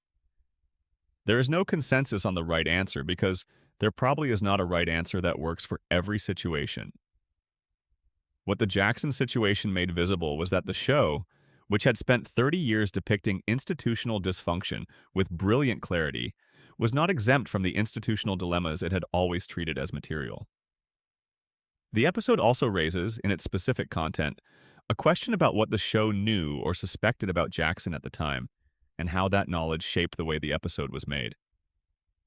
The character of Leon Kompowski is a man who claims to be someone he is not, whose identity is a performance, and whose goodness comes through regardless of whether his stated identity is real or false. This could be read as an innocent premise. It could also be read as a show that was working with a public figure whose public identity was already understood to be a kind of performance, and finding a way to acknowledge that complexity while still enjoying the benefit of his participation. The people who made the episode have not said this explicitly, but the construction of the Leon Kompowski character is interesting enough, and the gap between the character's premise and what we now know about the real Jackson is wide enough that it is difficult to watch the episode without noticing the echoes. The disappearance of Stark Raving Dad from official circulation is the most visible instance of something that the show has done less visibly throughout its history, which is to manage its relationship with its own past in ways that prioritize its current institutional position. The floating timeline that governs the show's narrative logic has a real-world institutional counterpart. The show maintains a version of its own history that is not entirely identical to the history that actually happened. Episodes get pulled. Storylines get quietly disavowed. People get more or less credit than they actually deserve. And the official story, the one the show tells about itself, is shaped by present concerns as much as by past reality. This is not unique to The Simpsons. It is how all large cultural institutions relate to their own history. But The Simpsons' specific investment in its image as a truth-teller, as the show that says the uncomfortable things, makes the gap between its institutional behavior and its stated values particularly visible when it becomes apparent. The Michael Jackson episode was one moment when that gap was crossed by forces outside the show's control, by allegations against a real person whose life had intersected with the show's history in ways that could not be managed through the usual mechanisms of credit and disclaimer. The removal was the only response the show had available that felt adequate to the weight of what had been alleged. Whether it was adequate is a question that different people answer differently. But the speed with which the decision was made and the clarity of the institutional statement it represented suggested that the show had learned something from the slower and more defensive responses to earlier controversies. When the stakes were high enough and the facts sufficiently clear, the show was capable of acting decisively. The question was always whether the threshold had been set at the right place. The Stark Raving Dad situation closed one chapter of the show's relationship to its own history. But the controversies involving the show's own institutional practices, the treatment of its staff, the handling of its internal politics, those were still unfolding in ways that would become considerably more public in the years to come. The most public of those internal controversies involved a voice actor who had been with the show since its beginning, whose importance to the sound of Springfield was almost impossible to overstate, and whose relationship with the institution had been complicated from the start. The story of Harry Shearer and The Simpsons is a story about creative ownership institutional loyalty, and what happens when a genuinely indispensable person decides that the terms of their indispensability are no longer acceptable. Section 7. Harry Shearer's exit, the voice actor revolts, and the contract wars. If you removed every character voiced by Harry Shearer from The Simpsons, what remained would not be recognizable as the show. This is not hyperbole. Shearer voices Mr. Burns and his assistant Smithers. He voices Ned Flanders and his sons. He voices Principal Skinner and Superintendent Chalmers. He voices Dr. Hibbert, Kent Brockman, the news anchor, Reverend Lovejoy, Otto the school bus driver, Lenny Leonard, and several dozen other recurring characters who populate the texture of Springfield in ways that range from central to essential. He is the sound of a Springfield that functions as a community rather than as a backdrop. Without him, the town is not a town. Shearer came to the show from a background that was, even among the extraordinarily accomplished cast of The Simpsons, unusually distinguished. He was a founding member of Spinal Tap, the mock rock documentary whose influence on comedy reached far beyond the music it was parodying. He was a key cast member of Saturday Night Live during one of its most celebrated periods. He was a writer, performer, director, and radio personality whose creative output across several decades constituted one of the more substantial bodies of work in American entertainment. His relationship with The Simpsons was always, by his own account, complicated in a specific way. He loved the work. He was committed to the characters. He brought to his performances a level of craft and attention that was evident in the quality of what ended up on screen. Mr. Burns, in particular, is a character whose comic and satirical dimensions are inseparable from the specific quality of Shearer's performance. The precisely calibrated menace, the delicate calibration between genuine threat and comic absurdity, the way the character can move between comedy and something that is almost genuinely chilling, all of this is in the performance. Shearer did not just read lines for Burns. He created a character whose full humanity, including its monstrous dimensions, was visible through the voice. But the institutional culture of the show was something Shearer found consistently frustrating in ways that he was more willing to speak publicly about than most of his colleagues. He believed that the show's production process was less collaborative than it should have been, that the voice actors were given insufficient input into creative decisions that directly affected their characters, and that the pace and conditions of recording sessions were not optimal for the kind of work the performances required. These were not abstract complaints. They were specific observations about how a production operates and how the people doing the work feel about the conditions under which they do it. And Shearer was not the only person who had these feelings. The voice cast had, as a group, a complex and evolving relationship with the production that generated periodic tensions about compensation, working conditions, and creative participation. The compensation situation came to a head most dramatically in 2004, when the 6 principal voice actors negotiated new contracts that brought their per-episode payment to approximately $360,000 each. This was a negotiation that involved the credible threat of collective action, a moment where the cast demonstrated that they understood their collective leverage in a way that the production had perhaps underestimated. The resulting deal was significant not just financially, but as a statement about the value of the vocal performances to the show's continued identity. But financial compensation and creative satisfaction are not the same currency. And Shearer's specific frustrations with the show were not primarily financial. They were about process, about creative respect, about the experience of doing highly skilled work in conditions that he felt did not fully honor the craft that the work required. In 2015, the situation reached its public crisis point. Shearer announced on Twitter that he was leaving The Simpsons because he had been offered a contract that, according to his characterization, did not allow him the flexibility to take other work during the show's production schedule. He described the situation with characteristic directness, noting that the contract being offered was unacceptable on terms that went beyond the purely financial. The show's response was swift and, to many observers, somewhat blunt.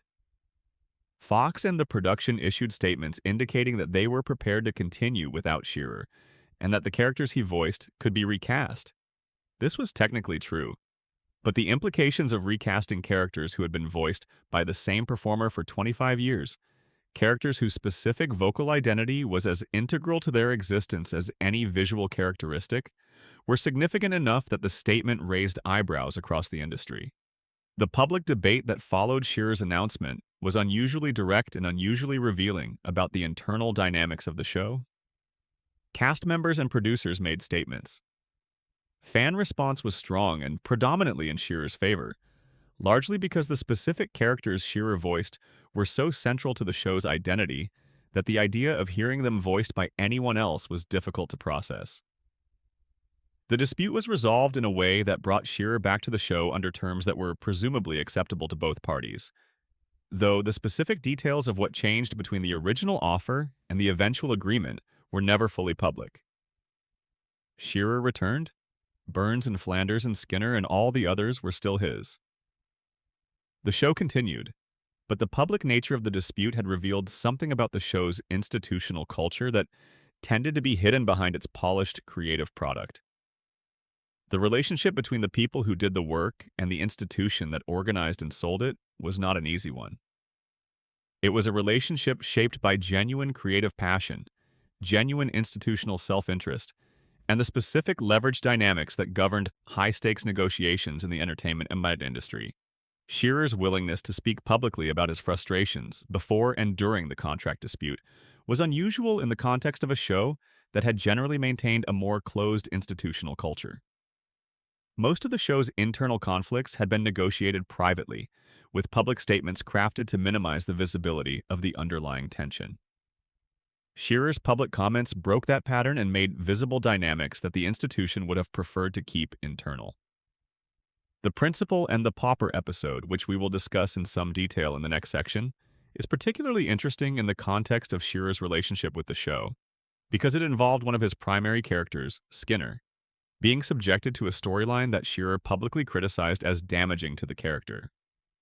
His criticism of that episode was one of the more unneeded public statements about creative decisions by a cast member in the show's history, and it connected to his broader concerns about the degree to which the voice actors were involved in and consulted about decisions that affected their characters.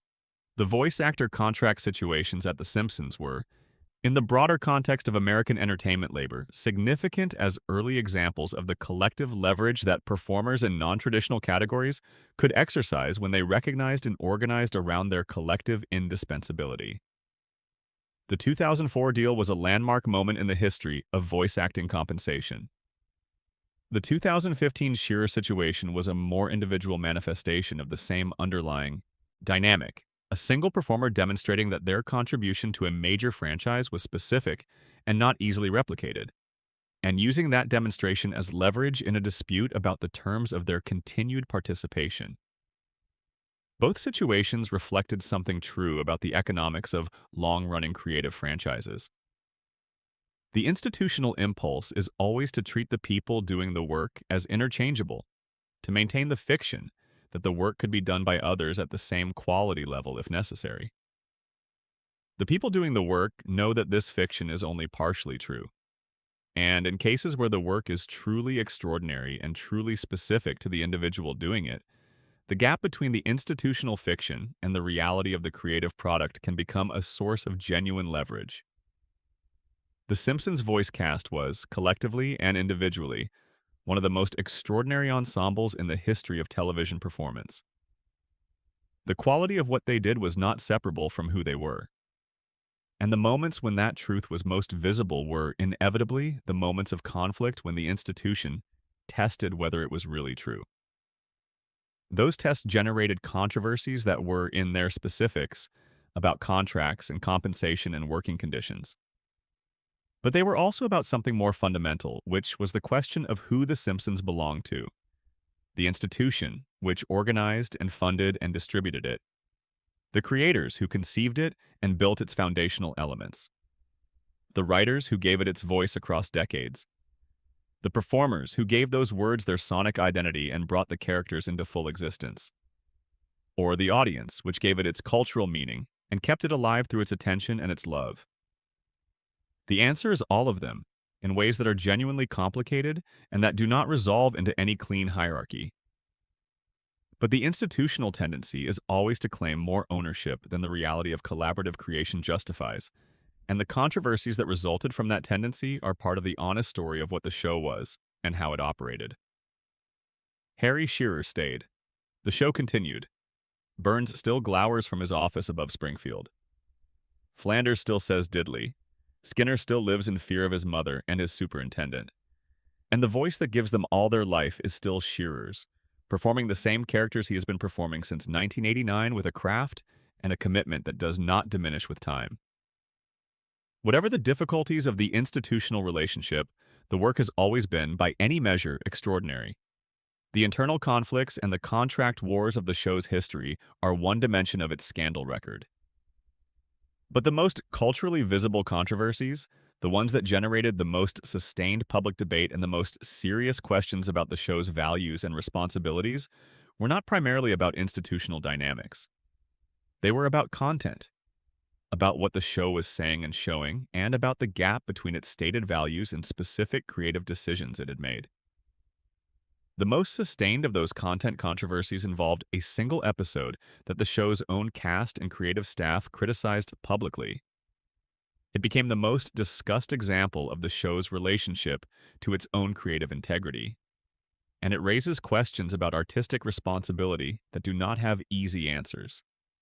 Section 8. The Principal and the Pauper. When the writers broke their own show. There are certain creative decisions that become, after the fact, the symbolic moment when something changed. The inflection point that critics and fans use to mark when a shift in quality or sensibility occurred, whether or not the single moment they identify was actually the cause of the change. For The Simpsons, the episode that occupies this symbolic position is Season 9, Episode 2, The Principal and the Pauper, which aired on September 28, 1997, and which generated a backlash from fans, critics, and members of the show's own creative community that has never entirely subsided. The episode's premise, the revelation that Principal Skinner is an imposter, named Armin Tamzarian, who has been living a stolen identity for 20 years, while the real Seymour Skinner was a prisoner of war in Vietnam, has been described in previous discussions of the show's mysteries.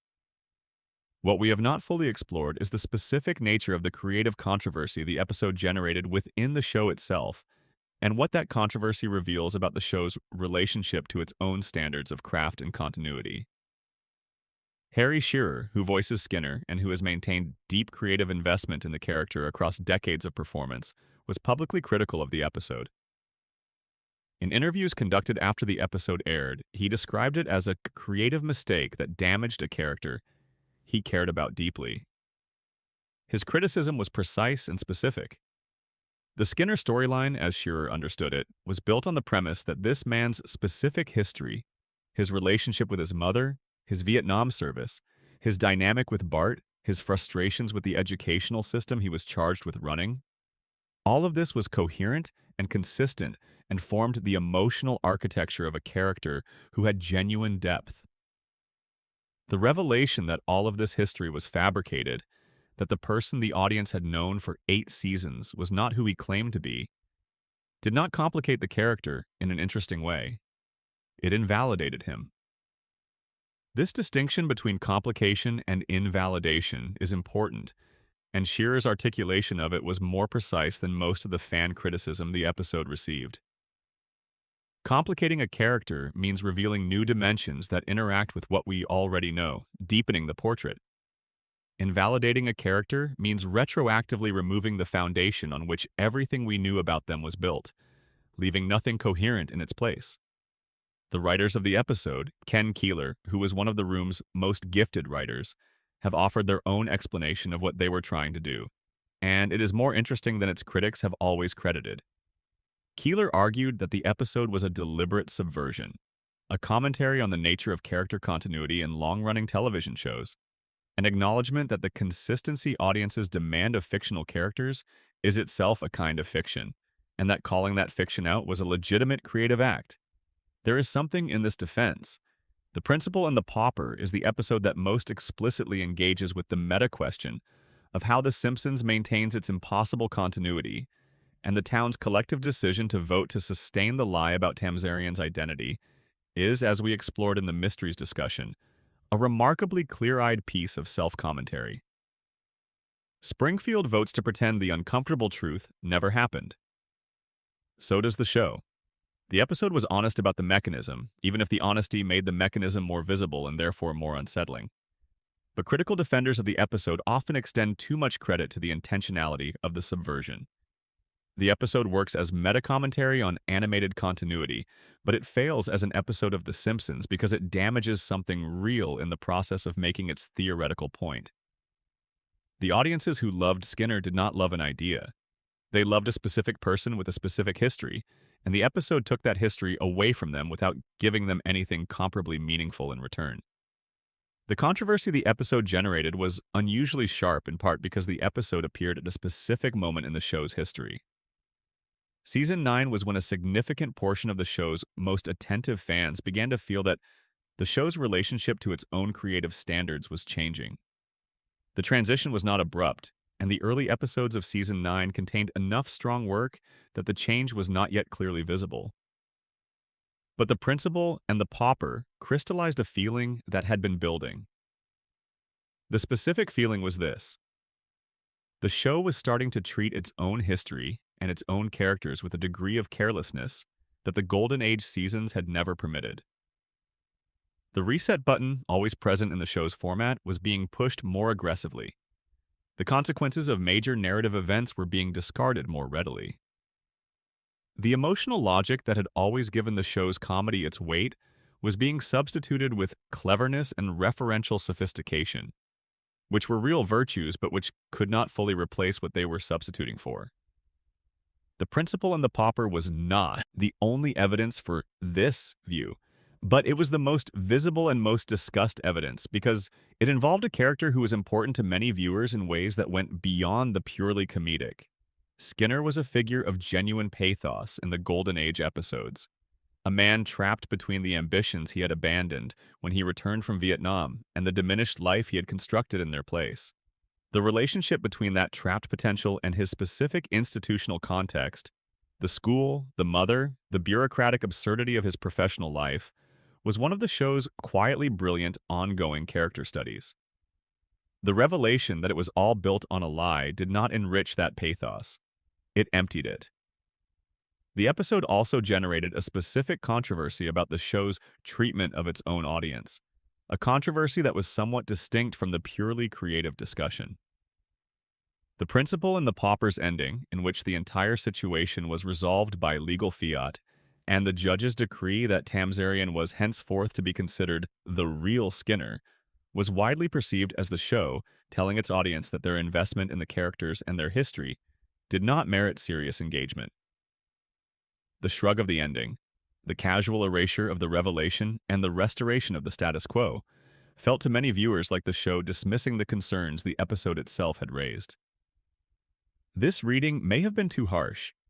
The show had always operated in a register that took narrative continuity less seriously than its audiences wanted to take it, and the ending of The Principal and the Pauper was consistent with how the show had always handled the relationship between major events and the status quo. The difference was that this particular event had been significant enough, had disturbed something deep enough in the show's emotional architecture, that the standard reset felt inadequate. The writers of the show were, by the end of Season 9 and into Season 10, operating in a creative environment that was significantly different from the one that had produced the Golden Age. Many of the writers who had been in the room for the peak seasons had moved on. The specific creative culture that had produced the Conan O'Brien-era episodes and the early Al Jean and Mike Rice seasons had evolved into something different, something that retained many of the same technical skills and the same encyclopedic cultural knowledge but had a different relationship to the show's emotional core. This is not to say that the show became bad. The episodes of Seasons 9 and 10 include some genuinely excellent work, but the specific quality that made the Golden Age remarkable, the combination of satirical brilliance and genuine emotional warmth that had allowed the show to be simultaneously very funny and actually moving, was present less consistently. The ratio had shifted. The show was more reliably funny than it had been at its peak, in a technical sense. But the moments where the comedy gave way to something that could genuinely affect you were less frequent. The principal and the pauper controversy was important, not because a single episode destroyed the show, but because it made visible a change in the show's creative values that had been happening gradually, and that many viewers had been sensing without being able to articulate. The episode gave the feeling a specific text to point to, a moment where the failure was visible enough that it could be discussed concretely. The discussion that followed was one of the most sustained fan debates in the show's history. It produced the concept of the zombie Simpsons, the label that certain critics applied to the post-Golden Age show, a show that continued to move and make sounds and produce episodes, but that had, in this reading, ceased to be alive in the way that great television is alive. It produced the interminable debates about when exactly the show had gone wrong, debates that continue to this day in comment sections and Reddit threads and wherever Simpsons fans gather to argue. The principal and the pauper did not cause the decline. The decline, to the extent that there was a decline, had multiple causes rooted in multiple shifts in the show's creative culture that extended far beyond any single episode. But the episode gave the decline a face, a specific text that could be used as a reference point. And once a reference point exists, it becomes part of the story, regardless of whether the reference point is entirely accurate. What is genuinely true about the episode is that it represents a moment when the show prioritized a certain kind of creative cleverness over a certain kind of creative care. The writers clearly thought the Tamzarian reveal was interesting, and it is interesting as an intellectual proposition.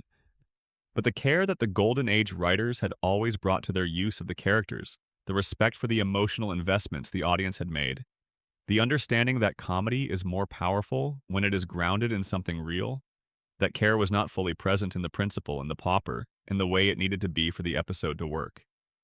And the show's own institution knew it. The critical response from within the production, led by Shearer's publicly stated dissatisfaction, was unusual in a culture that typically maintained a unified institutional front. When a performer of Shearer's stature and centrality speaks critically about a creative decision in public, it is because the internal conversation has not produced a satisfactory resolution. The public statement is the extension of an internal argument by other means. The argument about the principal and the pauper was never resolved. The episode aired, received its backlash, was absorbed into the show's history, and the show continued. Skinner remained Tamzarian in canonical terms, though the show rarely acknowledged this afterward, which was perhaps the most eloquent possible comment on how the episode was regarded by the people making the show. They neither defended it enthusiastically nor retconned it explicitly. They simply moved forward as if it had not happened, in the tradition of Springfield's collective forgetting. The controversies that followed in the seasons after the principal and the pauper were less about specific episodes and more about the show's ongoing relationship with the culture it was commenting on. The most sustained of these involved an institution that was, in a very specific sense, the show's closest institutional neighbor. The story of The Simpsons and Fox News is a story about a show that was produced by a corporation that also owned one of the most politically influential media properties in American history, and the specific creative and institutional tensions that resulted from sharing a corporate parent with a network that the show had been satirizing for years. Section 9. The Simpsons versus Fox News. A two-decade war inside the same building. There is something inherently absurd about a television show that regularly mocks the news network owned by the same corporation that owns the show itself.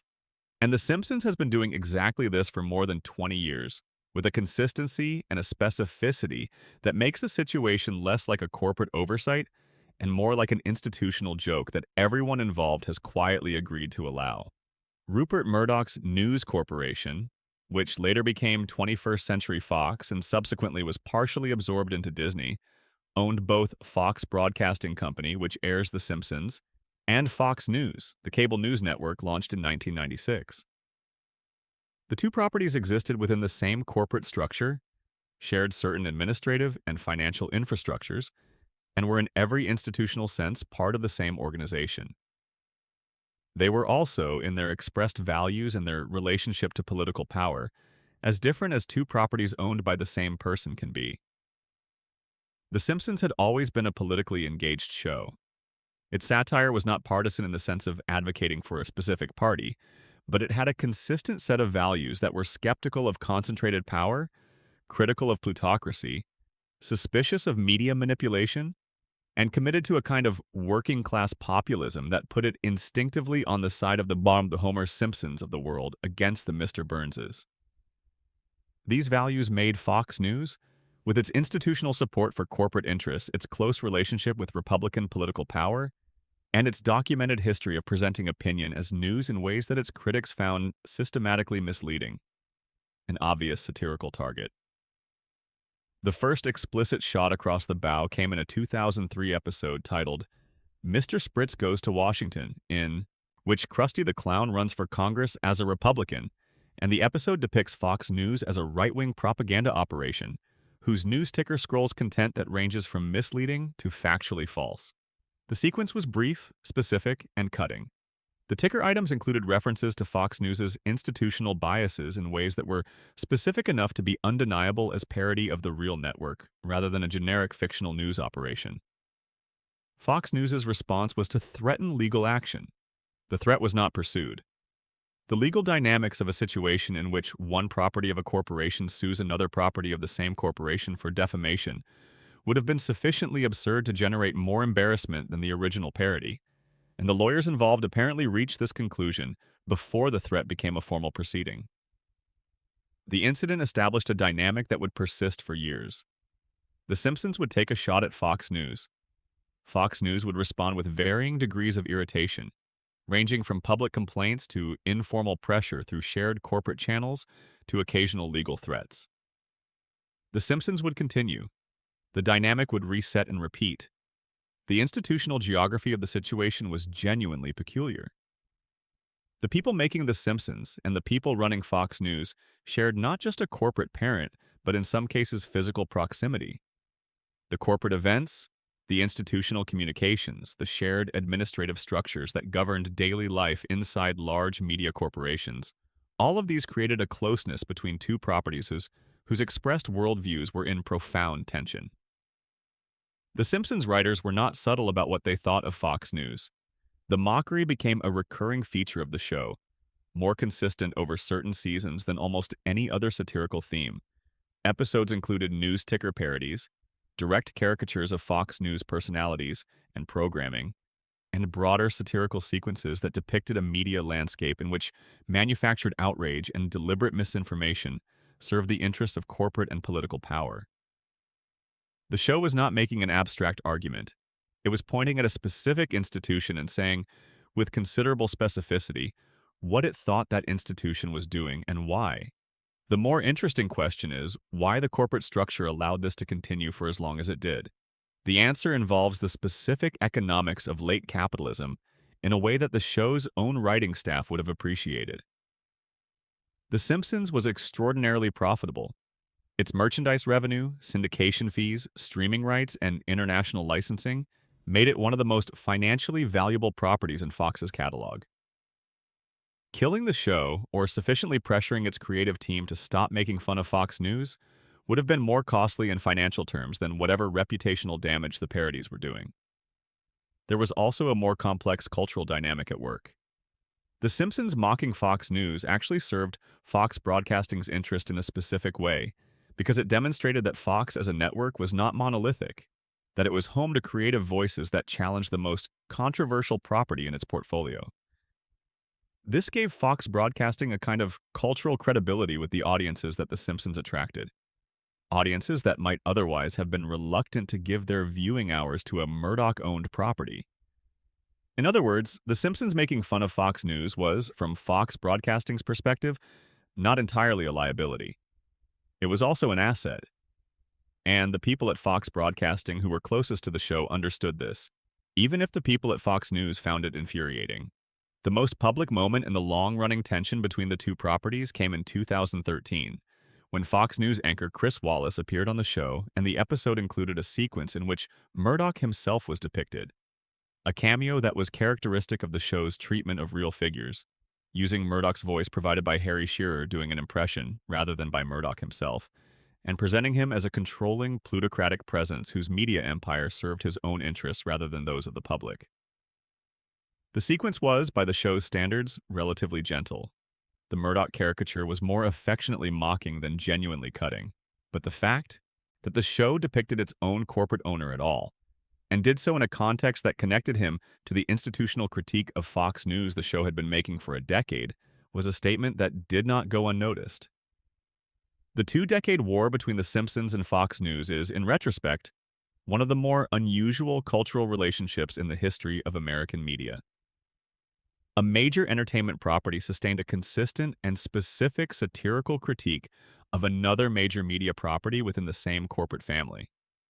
And the corporate structure allowed it to happen because the financial interests that the two properties served were sufficiently different that the tension between them was manageable.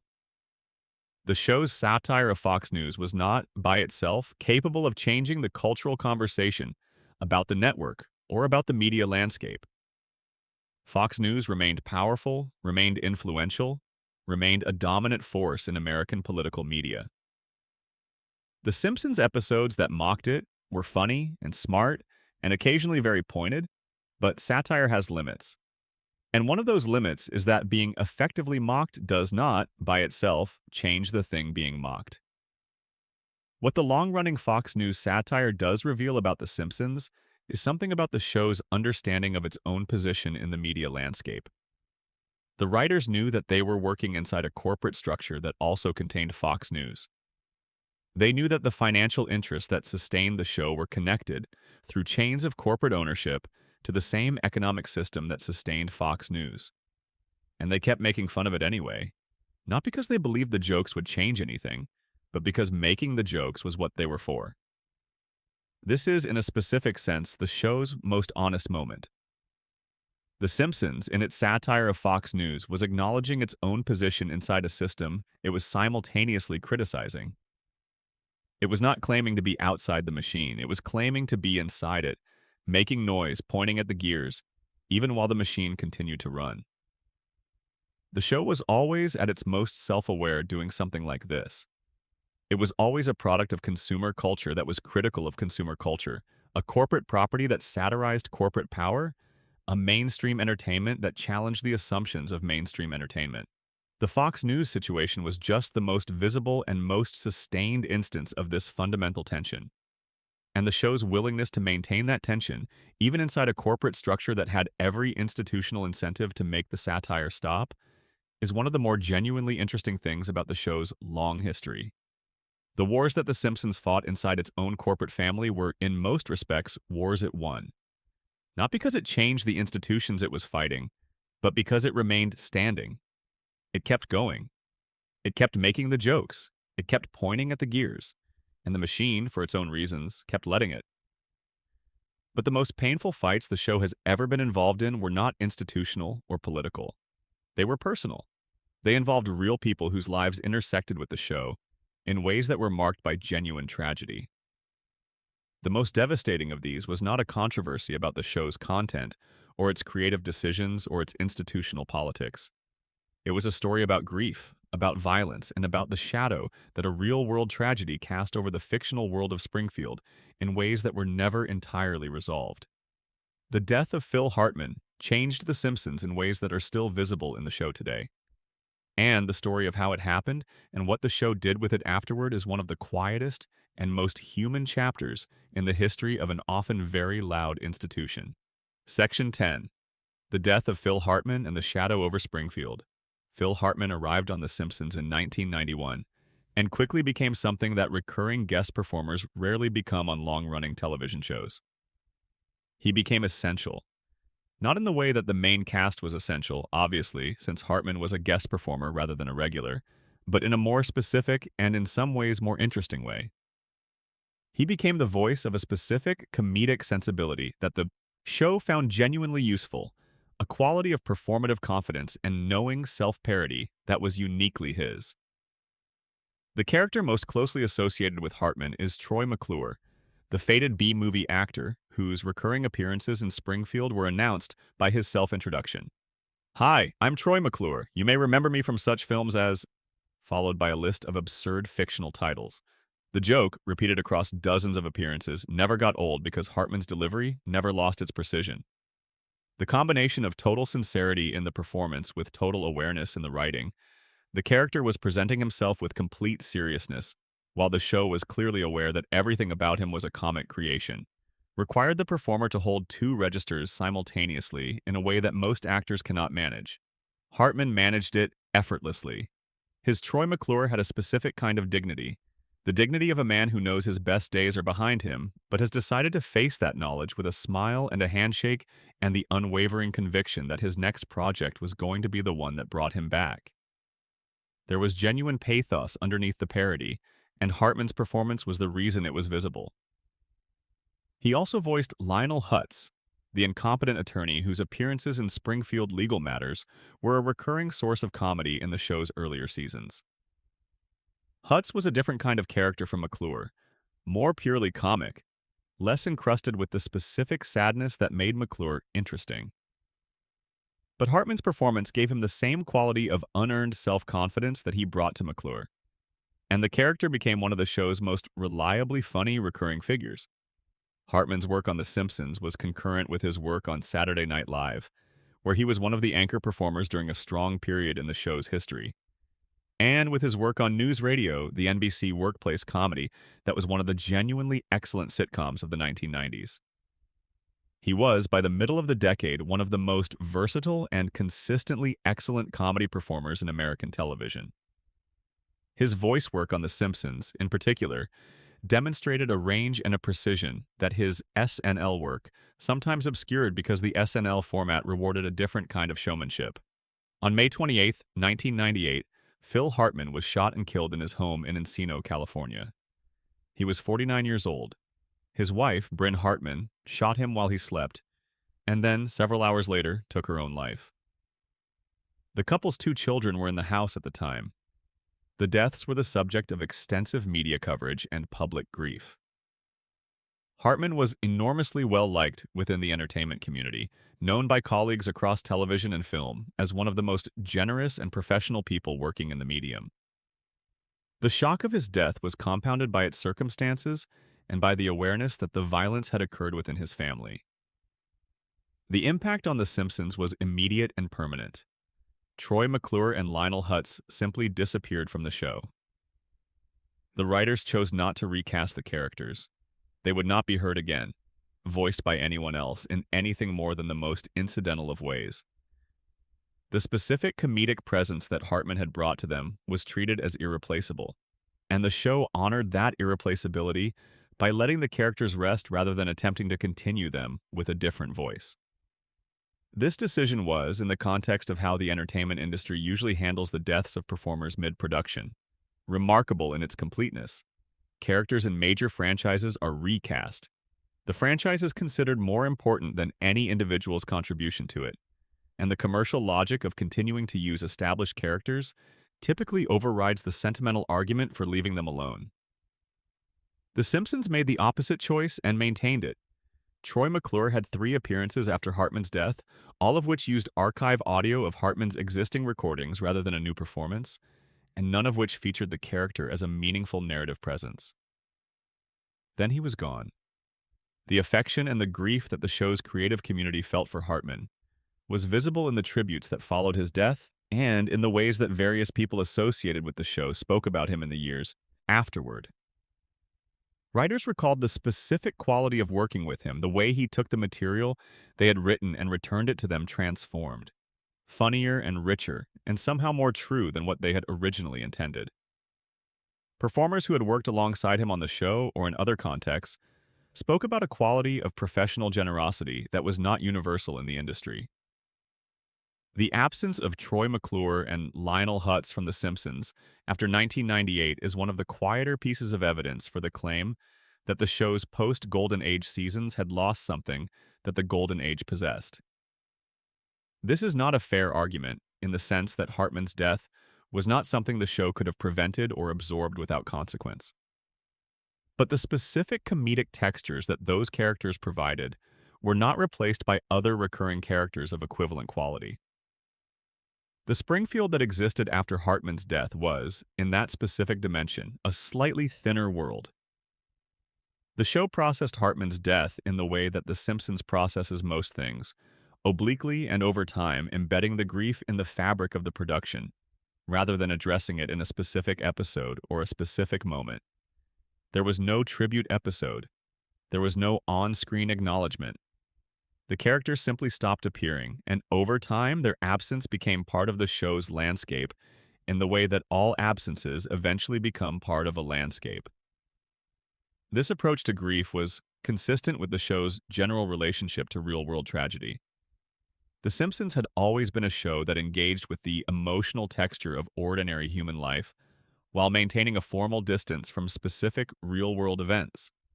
The death of a performer whose work was embedded in the show raised the question of how to honor that work while maintaining the show's particular mode of address to its audience. And the answer the show found was to simply let the silence speak for itself. The specific circumstances of Hartman's death also placed the show in a position that was, practically speaking, very difficult. Bryn Hartman's actions on that night have been the subject of considerable subsequent analysis and reporting, analysis that has connected her behavior to prescription medication use and to the specific dynamics of a relationship that was troubled in ways that were not fully public during Hartman's lifetime. The complexity of those circumstances made any public statement about the deaths difficult to navigate in ways that honored Hartman's memory, without oversimplifying or sensationalizing the context. The show's silence was, given these circumstances, probably the most appropriate response available. The comedy could not address what had happened. The tribute episode format would have required the show to find something to say about a tragedy that was too raw and too complicated to be processed through the specific lens of The Simpsons' satirical register. So the show said nothing. It simply moved the characters gently out of Springfield and let them go.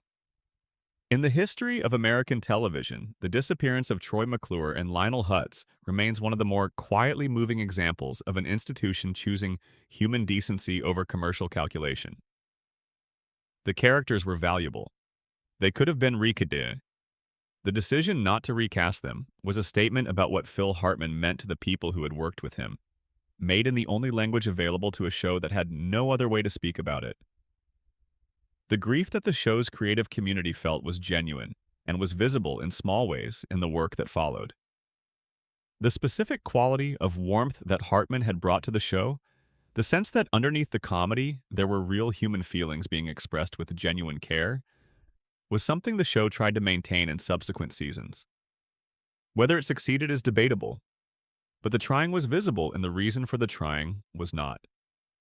Hartman's death and the show's response to it represent, in a different register from the contractual and institutional controversies, what the show was at its most human.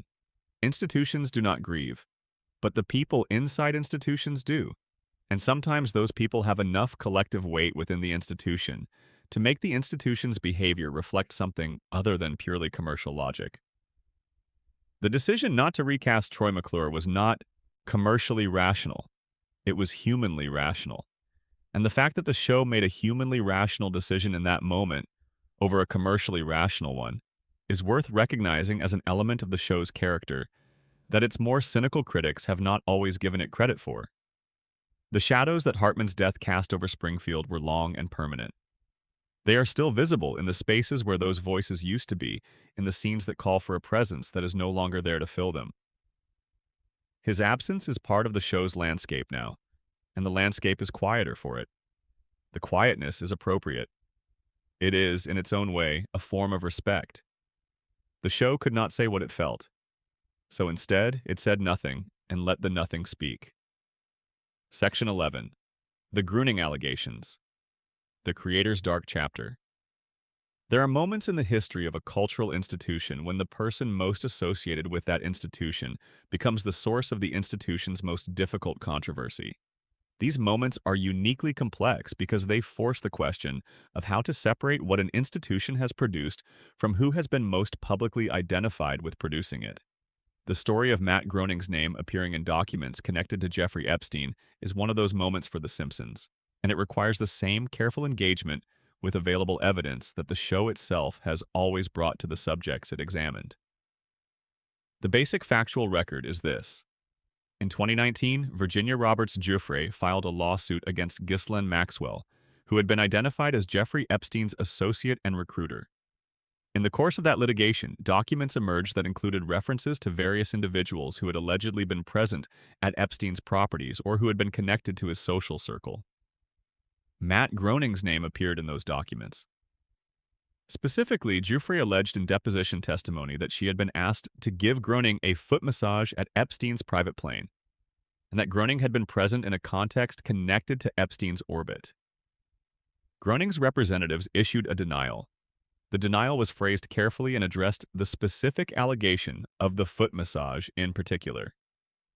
No charges were filed. No further legal proceedings directly involving Groening emerged from the Epstein investigation. This is the factual record as it stands in publicly available documentation. What it means, what conclusions should be drawn from it, and how it should affect one's relationship to The Simpsons as a cultural artifact are questions that different people answer differently, and where the available evidence does not clearly compel a single answer. What can be said is that the emergence of Groening's name in the Epstein documents was treated differently by different sectors of the public than the emergence of some other individuals' names in similar documents. Groening's public profile as a figure associated with a beloved, progressive-leaning cultural institution meant that the revelation carried a specific quality of dissonance that made it more difficult to process than allegations against figures whose cultural position was less entangled with specific values. The Simpsons had spent 3 decades being, among other things, a show that satirized the abuse of power.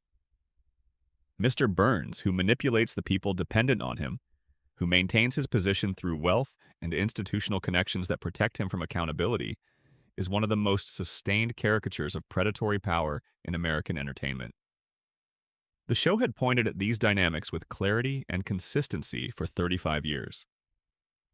The connection between the institution's most publicly visible creator and a man who is the most extreme example of predatory power imaginable was something that created a specific kind of cognitive dissonance in the audience.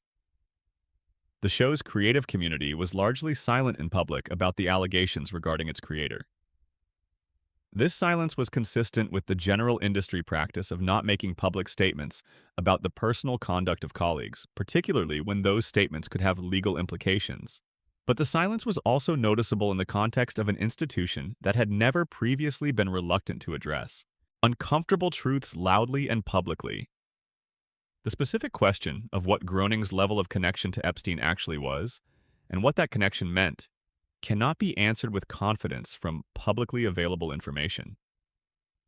The documents that referenced him were legal proceedings in which many names appeared with varying levels of context and significance, and the legal system has not produced any formal findings that would establish what his presence in those documents represents. But the cultural impact of the association was real, regardless of the legal conclusions. For a segment of the show's audience, the revelation created a permanent complication in their relationship to the show and to its creator. The Simpsons had always asked its audience to look clearly at uncomfortable realities, and the most committed members of that audience found themselves applying the same clarity to the show's own most public figure. The show continued, as it always does.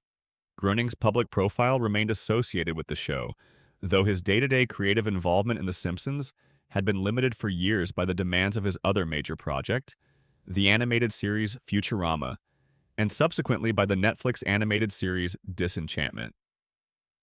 The show had long since developed an institutional identity that was not dependent on any single individual's daily involvement, including its creators. But the question of how to hold a cultural institution accountable when the person most publicly associated with it is implicated in controversy is one that does not have clean answers in any context. The Simpsons is not Groening. The show is made by hundreds of people whose contributions have nothing to do with the events that connected Groening's name to Epstein's.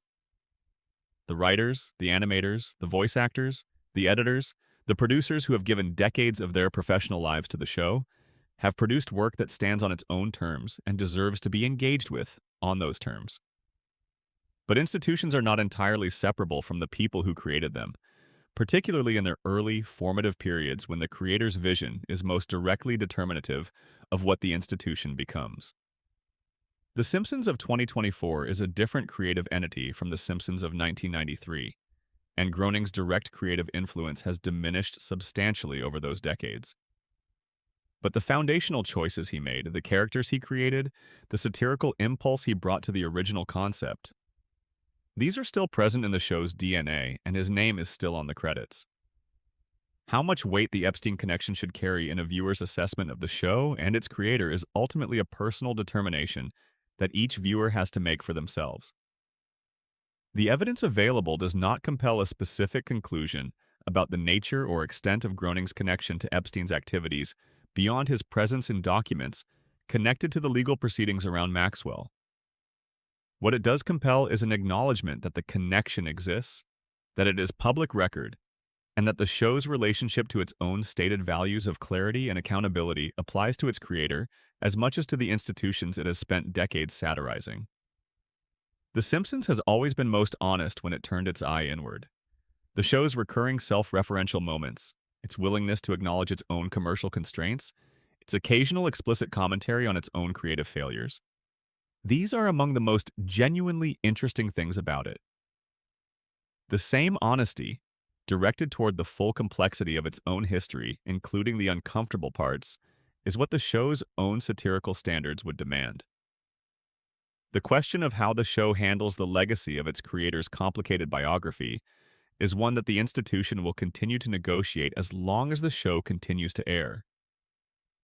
The institutional record suggests that these negotiations are almost always imperfect, that the gap between stated values and institutional behavior is persistent and resistant to easy resolution, and that the most genuinely honest thing the show can do is to acknowledge that gap rather than to pretend it does not exist. The Simpsons has, across 4 decades, produced an extraordinary body of work. It has also generated an extraordinary record of institutional controversy. Both things are true, and neither cancels the other out. The work and the controversies coexist in the same space, as they always have in the history of human creative endeavors. The challenge is to hold both clearly, without using the quality of the work to excuse the conduct of the institution, and without using the conduct of the institution to dismiss the quality of the work. It is a challenge the show itself has spent 35 years setting as a standard for how clear-eyed engagement with the world should look. It is a challenge the show has not always met with respect to its own affairs. And the awareness of that gap is perhaps the most honest thing that can be said about the full history of one of the most remarkable creative institutions in the history of American entertainment. The deeper cultural conversation about Groening and the Epstein connection connects to something that the show had been circling for its entire run without ever landing on it directly, which is the question of who is protected from accountability in the culture that the show spent 35 years satirizing. The show made Mr. Burns into one of American television's most sustained portraits of a man who uses wealth and institutional power to maintain his freedom from consequence. And the show did this while operating inside a corporate and social structure that had its own Mr. Burns dynamics operating at various levels. This is not a unique situation. All cultural institutions that produce critical work about power operate inside structures of power that their critical work implicitly challenges. The question is how the institution relates to this tension, how visible it is to the people working inside it, and what they do with the visibility. The Simpsons writers have been extraordinarily aware, as a group, of the tensions between their critical work and the institutional realities of their professional lives. The best episodes of the show engage with these tensions directly and honestly. The worst episodes, and the worst institutional moments in the show's history, are the ones where that awareness broke down, where the critical eye that the show applied so effectively to external targets was not applied with equal rigor to the show's own conduct. The Apu situation was one version of this failure. The treatment of Sam Simon was another. The handling of the Maud Flanders situation was a third. The initial response to the Stark raving dad removal question was a fourth. And the questions surrounding Groening's Epstein connection are a fifth, different in nature from the others but connected to the same underlying pattern. Each of these failures involved the show responding to a challenge to its own practices or its own history in ways that did not fully live up to the standards the show had established for engagement with uncomfortable truths. And each of them is part of the honest history of the show, alongside the brilliant episodes and the cultural landmark moments and the genuine contributions to American comedy and to American understanding of itself. The fact that the institution produced great work does not excuse the institutional failures, and the fact of the institutional failures does not invalidate the great work. Both are part of the real story. Telling the real story requires holding both, without flinching from either. The Simpsons has been on the air for 36 years. It has generated more controversy per year of operation than perhaps any other entertainment property in American history. It has survived all of it, and it will continue to generate controversy in ways that are not yet visible for as long as it continues to air. That is what the show is.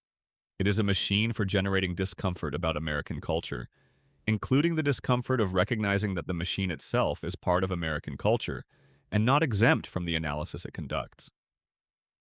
The most honest thing the show has ever done is also its most fundamental act. It put a nuclear power plant in the center of the town. It made that plant the source of everything that is wrong, and also everything that functions, in the town built around it. And it made Homer Simpson, the man who works at that plant and is slowly being damaged by it, the person we follow, the person we love. That is the Simpsons. The source of the harm and the person being harmed are not separate. They are neighbors. They are family. They live on the same street, breathe the same air, and share the same impossible, indefinite future. Section 12. The Final Mystery. Why the Simpsons Can Never End. We have spent a long time in Springfield tonight. We have walked through 36 years of internal controversy, of human cost, of institutional dysfunction, coexisting with extraordinary creative achievement. We have looked at the show's relationship to its advertisers, its writers, its performers, its fictional characters, its creator, its corporate parent, and the communities it depicted. We have tried to see the show clearly, which means seeing both the brilliant and the broken, the genuinely good and the genuinely uncomfortable, without letting one cancel out the other. And at the end of all that, the most fundamental question about The Simpsons remains the same one it has always been. Why is it still here? After 36 years and every controversy and every creative debate and every contract dispute and every public embarrassment and every institutional failure, why does the show continue to exist? And why, when it eventually ends, will its ending feel like something significant has gone out of the world? The practical answer is simple. The Simpsons is extraordinarily profitable. It has been profitable since its second season. It has become, through the accumulated weight of its syndication value and its merchandise licensing and its streaming rights and its international distribution, and the ongoing cultural activity it generates in the form of memes and references and academic analysis and YouTube breakdowns and Reddit threads, one of the most valuable intellectual properties in the history of entertainment. Fox does not air The Simpsons because it is artistically committed to the show's survival. Fox airs The Simpsons because the show makes money in ways that are difficult to replicate and that would be genuinely costly to lose. This is the mercenary explanation, and it is true as far as it goes.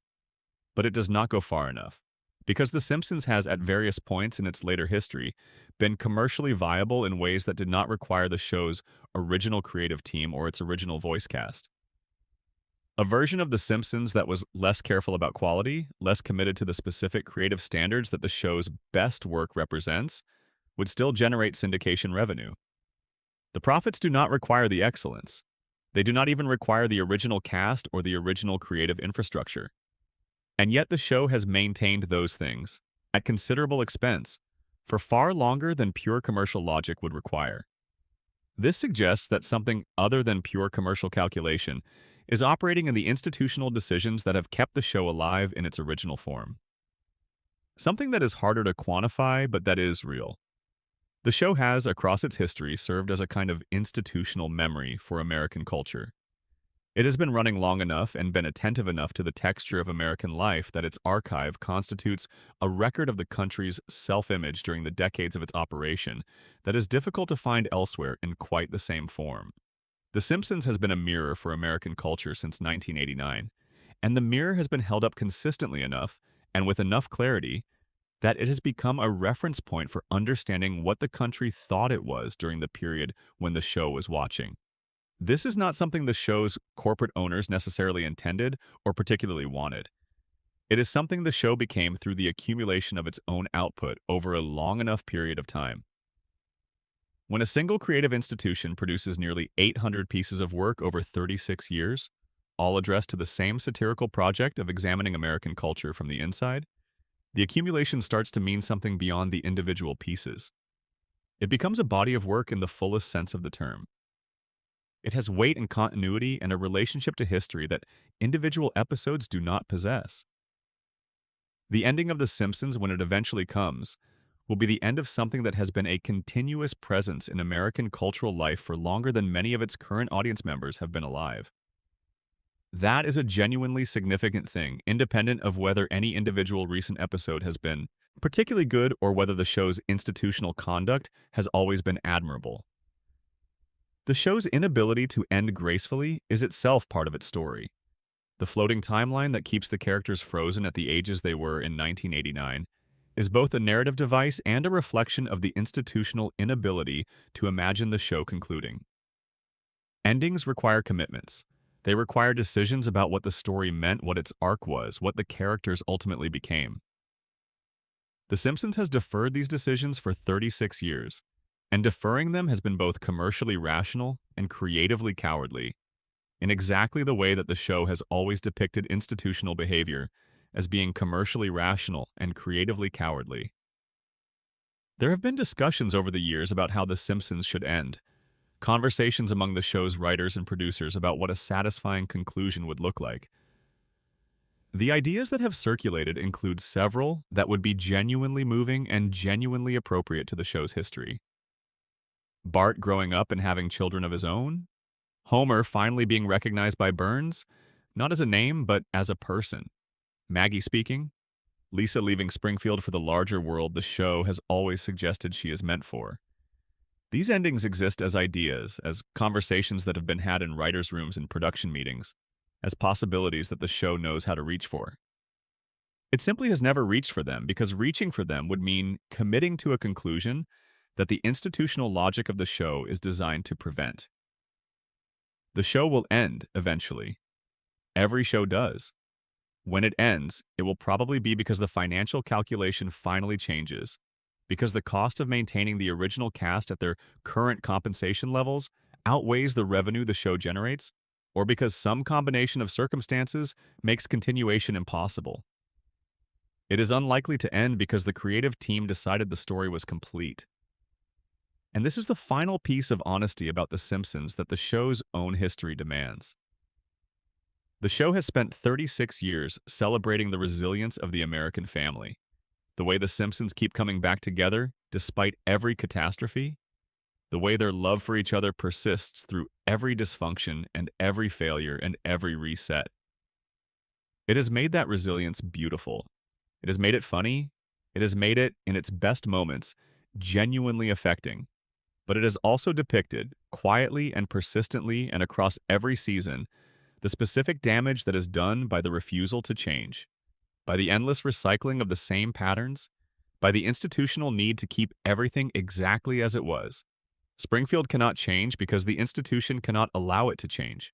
And the institution cannot allow it to change because change would mean acknowledging that the story has been moving toward an ending all along. The Simpsons, at its most honest, has always known that the loop is its prison as much as its comfort. Homer is not in a coma. The town is not being poisoned into amnesia.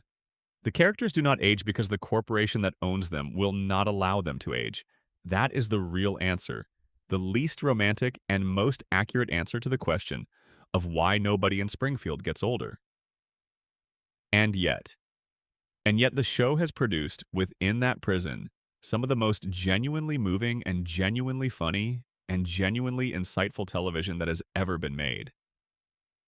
It has found, within the constraints of its own commercial logic, spaces for genuine human feeling and genuine satirical truth. It has, despite everything, mattered. This is perhaps the most Simpsons-like conclusion possible. The institution is imperfect, the compromises are visible, the distance between the stated values and the actual conduct is real and documented. And within all of that, somehow, the work is extraordinary. The love is genuine. The family, fictional as they are, have become something to a generation of viewers that is difficult to name, but that is clearly real. We watch them because they are us, and because watching them is easier than looking directly at the things about us that they depict. We keep returning to Springfield because Springfield is always there, frozen and familiar and impossibly the same, offering the comfort of a world that never asks us to say goodbye. The controversies are part of the story. The institutional failures are part of the story. The costs paid by real people in the service of a fictional family's endless present are part of the story. And the episodes, the best ones, the ones that found something true inside the impossible cartoon logic of Springfield, those are part of the story too. All of it is the story. And the story is still going, which means we can come back next time, settle in, and let Springfield be Springfield for a few more hours. The couch is still there, the TV is still on, and Homer is still on his way home from the plant. He always is. That is the whole point. Thank you for spending these hours in Springfield. If you made it this far, that means something. Drop a comment letting us know which part of the show's history surprised you most. And if you are watching this in the dark, in the quiet hours, letting Springfield carry you somewhere easier than sleep, then you already understand what the show is really for. It is for exactly this. Take care of yourself. Good night. End of main script bonus section. The Great Simpsons merchandise empire and its discontent. I's empire and its discontents. Before we close the doors on Springfield entirely, there's one more chapter of the show's scandal and controversy record that deserves its own extended consideration, because it touches on something that the show has always satirized with particular ferocity, and which its own history illuminates with particular irony. The Simpsons merchandise empire is one of the most extraordinary commercial phenomena in the history of entertainment licensing. And the story of how it was built, who benefited from it, and what it ultimately represented about the show's relationship to its own values is a genuinely rich piece of the full historical record. The licensing story begins almost simultaneously with the show's premiere. By 1990, within months of the first full episode airing, Bart Simpson merchandise was appearing in quantities that the show's creators had not fully anticipated, and that, by some accounts, they were not entirely pleased to see. The first wave of merchandise was rapid, widespread, and driven primarily by the commercial instinct to capitalize on Bart's unexpected cultural traction before the moment passed. The problem, from the creative team's perspective, was that the merchandise version of Bart Simpson and the fictional version were already diverging in ways that felt uncomfortable. The commercial Bart was a simplified symbol, a yellow silhouette with a spiky head and an attitude that had been reduced to a few key phrases and a general posture of irreverence. This was not the Bart who appeared in the show, a genuinely complex character with a specific emotional history, real vulnerabilities beneath the bravado, and a relationship to his family that was as defined by love as by conflict. The merchandise Bart was a brand. The fictional Bart was a person. And the brand was more commercially useful than the person, which meant that the commercial Bart was what most of the world was seeing, particularly in the first year when the show's cultural penetration ran well ahead of the actual audience for the show itself. Matt Groening has spoken at various points about his ambivalence toward the merchandise explosion. He was aware that the commercial machinery was running in ways that were partially outside his control, that the corporate infrastructure of Fox's licensing operation was moving at a speed and in directions that the creative team could not fully guide. The Butterfinger ads were one dimension of this. The broader merchandise empire was another, and the creative team's relationship to that empire was, from the beginning, complicated. The specific financial arrangements around the merchandise revenue were subject to their own negotiations and disputes, some of which connected to the broader conflicts over creative credit and compensation that defined the show's early history. The question of who benefited financially from the commercial Bart was not identical to the question of who had created the creative Bart, and the gap between those two sets of people was a source of tension that took years to resolve and was never resolved to everyone's satisfaction. By the middle of the 1990s, Simpsons merchandise was a global industry. The show had international distribution in dozens of markets, and the merchandise followed the show.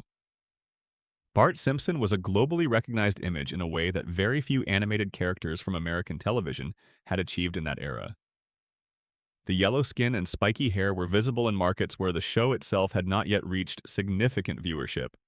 Carried on t-shirts and backpacks and lunch containers by people whose relationship to the character was purely visual. This globalization of the Simpsons brand created its own complications. The image of Bart Simpson, stripped of context and narrative, was absorbing cultural associations in different markets that the show's creators had no way to anticipate or control. In some markets, the irreverent posture that Bart represented in American cultural terms translated into something slightly different. In others, the show's specific American suburban setting made certain aspects of the character culturally opaque, while the visual symbol remained fully legible. The merchandise empire also intersected with the show's satirical project in ways that generated ongoing discomfort within the creative community. The Simpsons was a show that was, at various points, among the most commercially successful in the history of television. Its merchandise was generating revenue that was enormous by any standard of measurement. And the show's satire of American consumer culture, of the way commercial machinery exploits and shapes American identity, was being funded by that same machinery. This was the Butterfinger dynamic writ large. The show's commercial success was the precondition of its continued existence and the precondition of its ability to say the things it wanted to say. And the commercial machinery that generated that success was, in its specific operations, a version of exactly what the show was satirizing. Every Homer doll sold at Walmart was both a piece of the show's financial infrastructure and an exhibit in the show's ongoing case against the way American culture turns everything into a commodity. The writers were aware of this. The awareness shows up in the show's ongoing self-referential treatment of its own commercial existence, in episodes that depicted Springfield being exploited by corporate interests in ways that were clearly commentary on the show's own situation. The show has always known that it is both the critique and the thing being critiqued.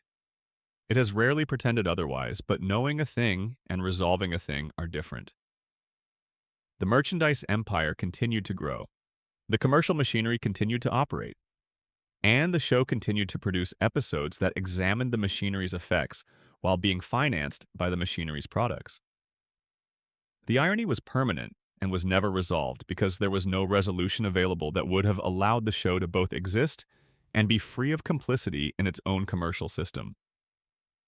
The merchandise controversies that emerged over the years were mostly minor compared to the larger institutional dramas of the show's history.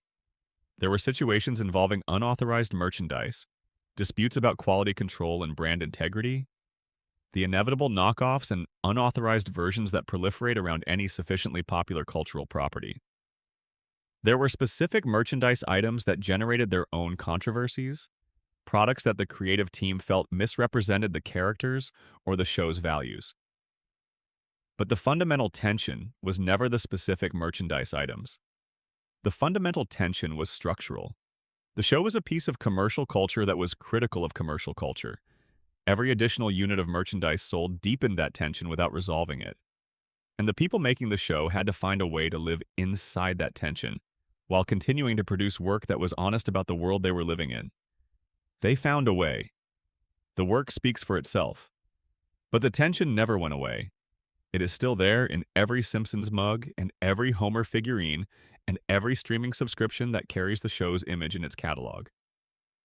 The most honest satire of consumerism that American television has ever produced, preserved in perpetuity as a consumer product. That is The Simpsons. That has always been The Simpsons, and if Homer were watching, he would laugh at the joke. He would not understand why he was laughing, but he would laugh, which is perhaps the most honest response available. Bonus Section 2. The writers who left and what they built afterward.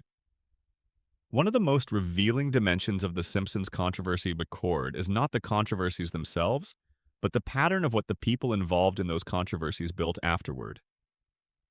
The writers who left the show, the performers who departed, the producers whose tenures ended in conflict, the creative people who passed through Springfield and moved on, collectively constitute one of the most extraordinary networks of creative talent that any single television show has assembled and subsequently dispersed across the industry. The Simpsons has functioned across its history as something like a graduate school for a specific kind of American comedy. Not deliberately, not as part of any institutional design, but as a consequence of the specific demands the show made on the people who worked on it. Writing for The Simpsons required a combination of skills that was genuinely unusual: intellectual rigor, emotional warmth, satirical precision, structural discipline, and the ability to find the funny thing in the true thing, rather than inventing funny things that had no connection to any truth. People who developed those skills in The Simpsons writers' room carried them into everything they did afterward. The diaspora of Simpsons writers includes figures who shaped American comedy for decades after their departures from the show. We have already discussed Conan O'Brien at length, but his trajectory is representative of a broader pattern. The writers who came through the Golden Age room left with a specific set of creative instincts that were visible in their subsequent work, regardless of the very different forms that work took. Greg Daniels is perhaps the most commercially successful of the Simpsons alumni in terms of subsequent independent achievement. His adaptation of the British series The Office for the American Market and his original creation Parks and Recreation are two of the defining American workplace comedies of the 2000s and 2010s.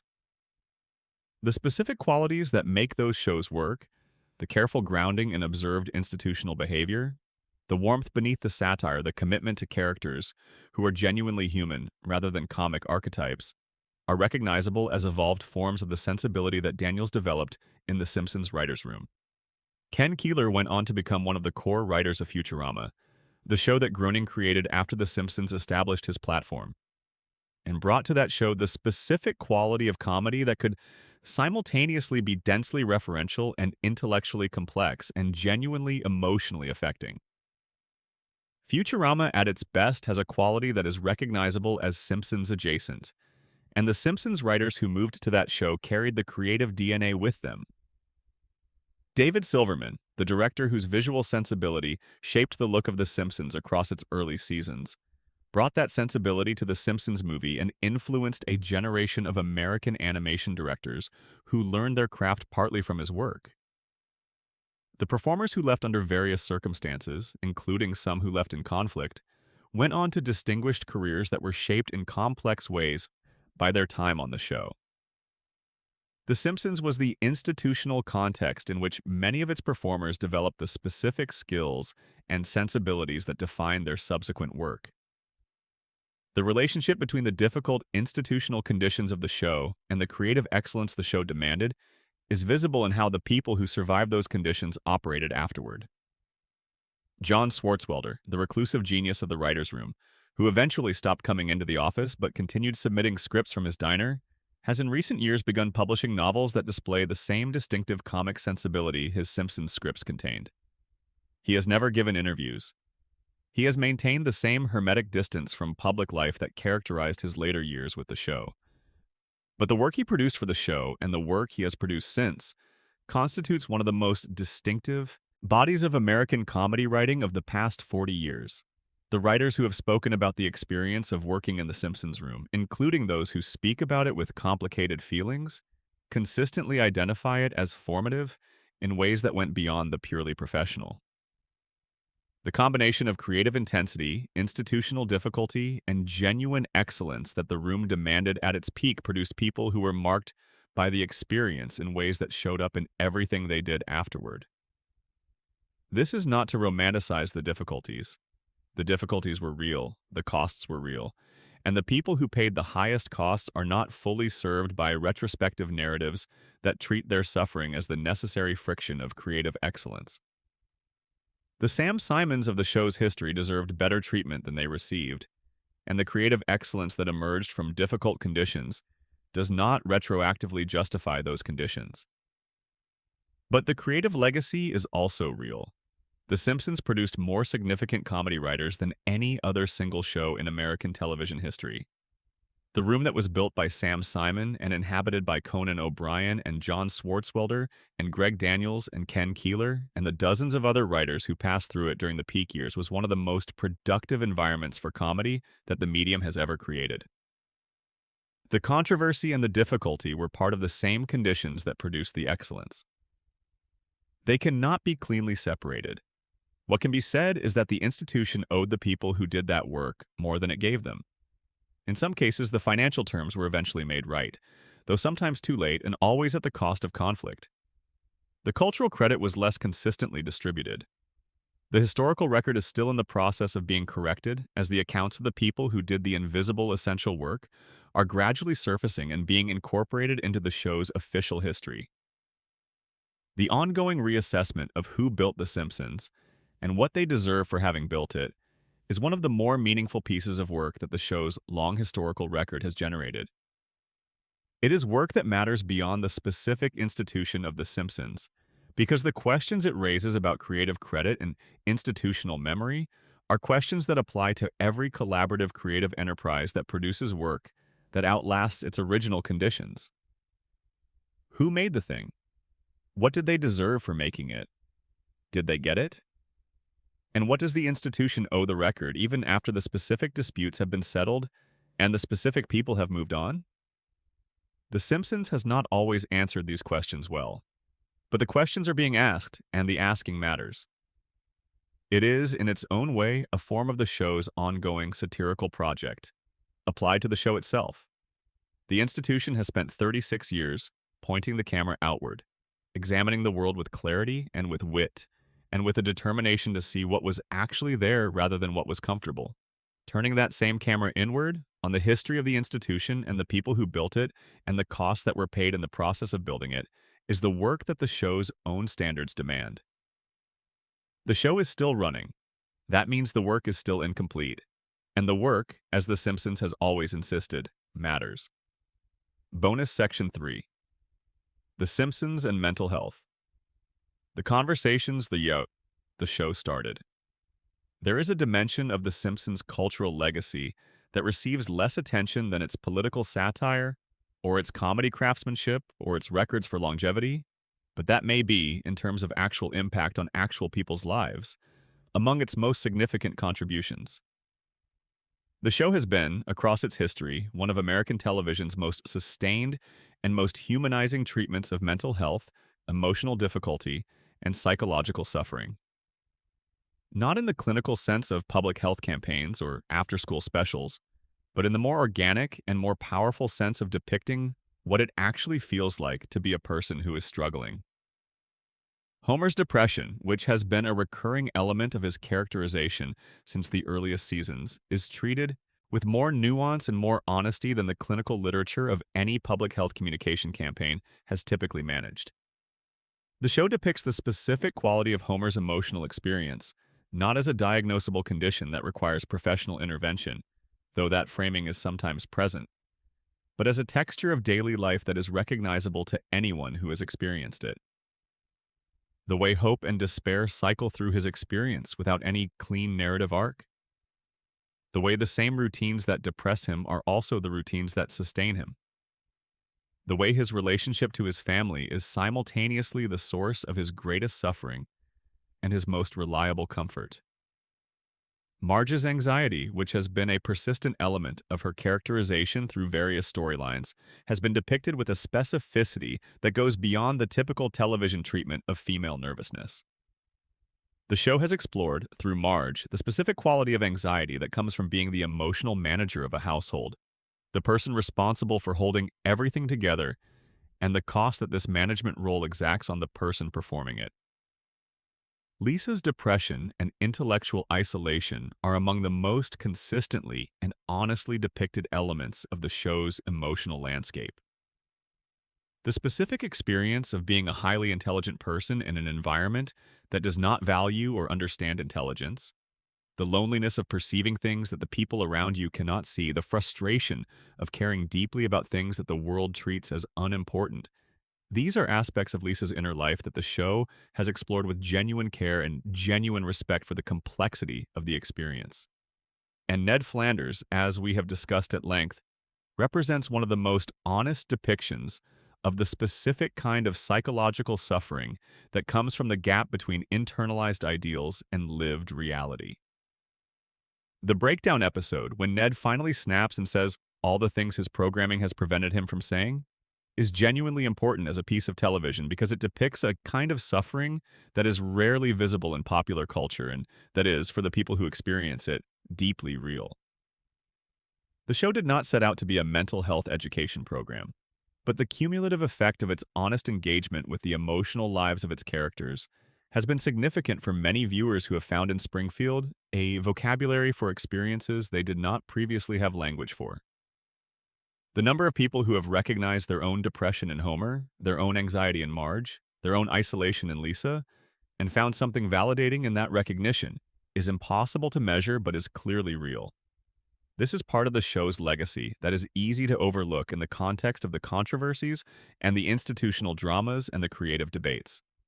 The show, at its best, was genuinely honest about what it felt like to be a person in the world. That honesty is part of what made the controversies feel like betrayals when they occurred. Because the audience had trusted the show's honesty and found it complicated by institutional conduct that did not live up to the show's own standards. But the honesty and the institutional failures coexist as they always have in the same show, produced by the same institution, offered to the same audience. The people who found something real in The Simpsons found it because something real was there. And the people who were hurt by the show's failures were hurt because the something real made the failures feel more significant than they would have if the show had always been nothing more than a commercial product. The show mattered. The fact that it mattered made its failures matter more. And the fact that its failures mattered is, in its own strange way, evidence that the show was everything it claimed to be, which was a mirror held up to the world that showed things clearly enough to make people care about what they were seeing. We spend these hours in Springfield because Springfield shows us something true. Not everything, and not always cleanly, and not without the complications of the imperfect institution that produces it. But something real, in the middle of 36 years of yellow cartoon family on a couch. That is enough. That has always been enough, and that is why we keep coming back. The lights in behind Springfield are still on. The power plant is still running. Homer is still on his way home. He has been on his way home for 36 years, and he has never quite arrived. And somehow that is the point. Good night. End of script. Total word. Count target. 40,000 plus words. This script is designed for 11 labs narration at a calm, storytelling pace. Recommended reading speed for sleep content. 120 to 140 words per minute. Estimated runtime at 130 words per minute. Approximately 5 to 6 hours. Expansion section. Deeper into each controversy. Let us return to some of what we have already covered and go deeper, because the surface of these stories is not where the most interesting material lives. The Butterfinger relationship, which we open with, deserves more careful examination than the brief treatment it received in the first section. The specific creative tensions that the advertising relationship generated were visible in the show's content in ways that are worth tracing, because they illuminate something about how commercial constraints shape creative work that the standard critical account of The Simpsons tends to underestimate. When a show accepts sponsorship from a specific corporate partner, the relationship that results is rarely as clean as either party would like it to be. The theoretical boundary between the advertising that surrounds a show and the content within it is in practice a boundary that is constantly being negotiated. Not necessarily through explicit conversations about specific storylines, though those conversations do happen, but through the more diffuse process by which the people making the show internalize an awareness of what their sponsors would find acceptable and allow that awareness to shape their creative choices. The Simpsons writers were, by all available accounts, unusually resistant to this kind of internalized commercial self-censorship. The show's satirical treatment of consumer culture was too central to its identity to be easily compromised. But the awareness was still there. And in the early seasons, when the show was still establishing its relationship with its commercial infrastructure and its standards and practices department and its network, that awareness occasionally produced creative decisions that were shaped by commercial considerations that were never explicitly acknowledged. One of the more interesting examples of this dynamic involves the treatment of commercial television itself as a subject within the show. The Simpsons has been consistently brilliant about depicting the relationship between commercial television and American culture. The way that the medium shapes the audience's desires and expectations, The way that the economics of broadcast television produce specific kinds of programming that serve specific commercial interests, and the way that characters like Homer, who consume television with the totality of an addict, are both the target and the victim of the medium they love. But the specific show within the show that Homer watches most obsessively, the Itchy and Scratchy Show, functions within the show's internal logic in a way that is careful not to implicate The Simpsons itself in the critique it is making of commercial television. Itchy and Scratchy is violent, mindless, and relentlessly commercial in its orientation, driven by merchandise and ratings and the most cynical possible approach to its child audience. It is everything that the show's own production culture officially disavows. And the critical perspective the show brings to Itchy and Scratchy is consistently presented as the perspective of Lisa, the character who sees clearly, and occasionally Marge, the character who worries. Homer watches Itchy and Scratchy with the same uncritical pleasure he brings to all his television consumption. And Homer watching television in the show's visual language is consistently coded as a form of passivity and a kind of intellectual surrender. He does not evaluate what he watches. He absorbs it. The show is clearly aware that its audience is doing something analogous to what Homer does when they watch The Simpsons. They are sitting on their couches watching a commercial television program, absorbing its specific combination of entertainment and cultural messaging without necessarily engaging critically with the commercial structure that produces it. The show knows this. It has always known this. And the specific way it deploys Homer as a viewer is part of a long-running, never quite explicit acknowledgement of its own position in the commercial landscape. What the show does not do, almost ever, is turn this critical lens on its own advertising relationships directly. The critiques of commercial television are always aimed at something other than The Simpsons itself. Itchy and Scratchy is a target. Krusty the Clown's show is a target. The local Springfield news is a target. The show's own commercial structure is something the show dances around without ever confronting head-on. This is the one area where the show's willingness to be honest about uncomfortable truths has been most consistently limited. The show has been honest about American politics, about corporate power, about media manipulation, about racism, about environmental destruction, about the specific ways in which economic systems exploit the people at the bottom of them. But it has always stopped just short of being fully honest about its own position within the commercial machinery it critiques. This is understandable. It would be commercially self-destructive for the show to explicitly bite the hand that feeds it in ways that went beyond the stylized, contained, always already diffused biting that the show's satire represents. But it is also a genuine limitation, and recognizing it as a limitation is part of seeing the show clearly. The Butterfinger relationship was the visible surface of a structure that ran deep, and the structure persists in forms that are less visible but equally present in the show's current production context, which involves different sponsors, different platforms, different commercial relationships, but the same fundamental dynamic of a piece of critical culture being sustained by the commercial infrastructure it is, imperfectly and incompletely critiquing. The Conan O'Brien section of the show's history also has a dimension that we touched on but did not fully develop. The specific quality of O'Brien's comedic voice and the way it shaped the show's development of its own potential is something that the show's subsequent history illuminates in an interesting retrospective light. O'Brien's particular gift was for finding the human feeling inside the absurd premise. The monorail episode is the canonical example, but the pattern runs through all his best work. The comedy was never purely absurdist in the sense of being disconnected from emotional reality. The absurdity was always anchored in something true about the characters and the world they lived in. The monorail works as a joke because it is true about how communities respond to economic decline. The episode Homer Goes to College works because it is true about how a specific kind of adult insecurity manifests in institutional settings. The New Kid on the Block episode, which involves Bart's first serious crush, works because it is true about the specific quality of early adolescent longing, the combination of genuine feeling and performative indifference that characterizes the emotional life of 10-year-olds.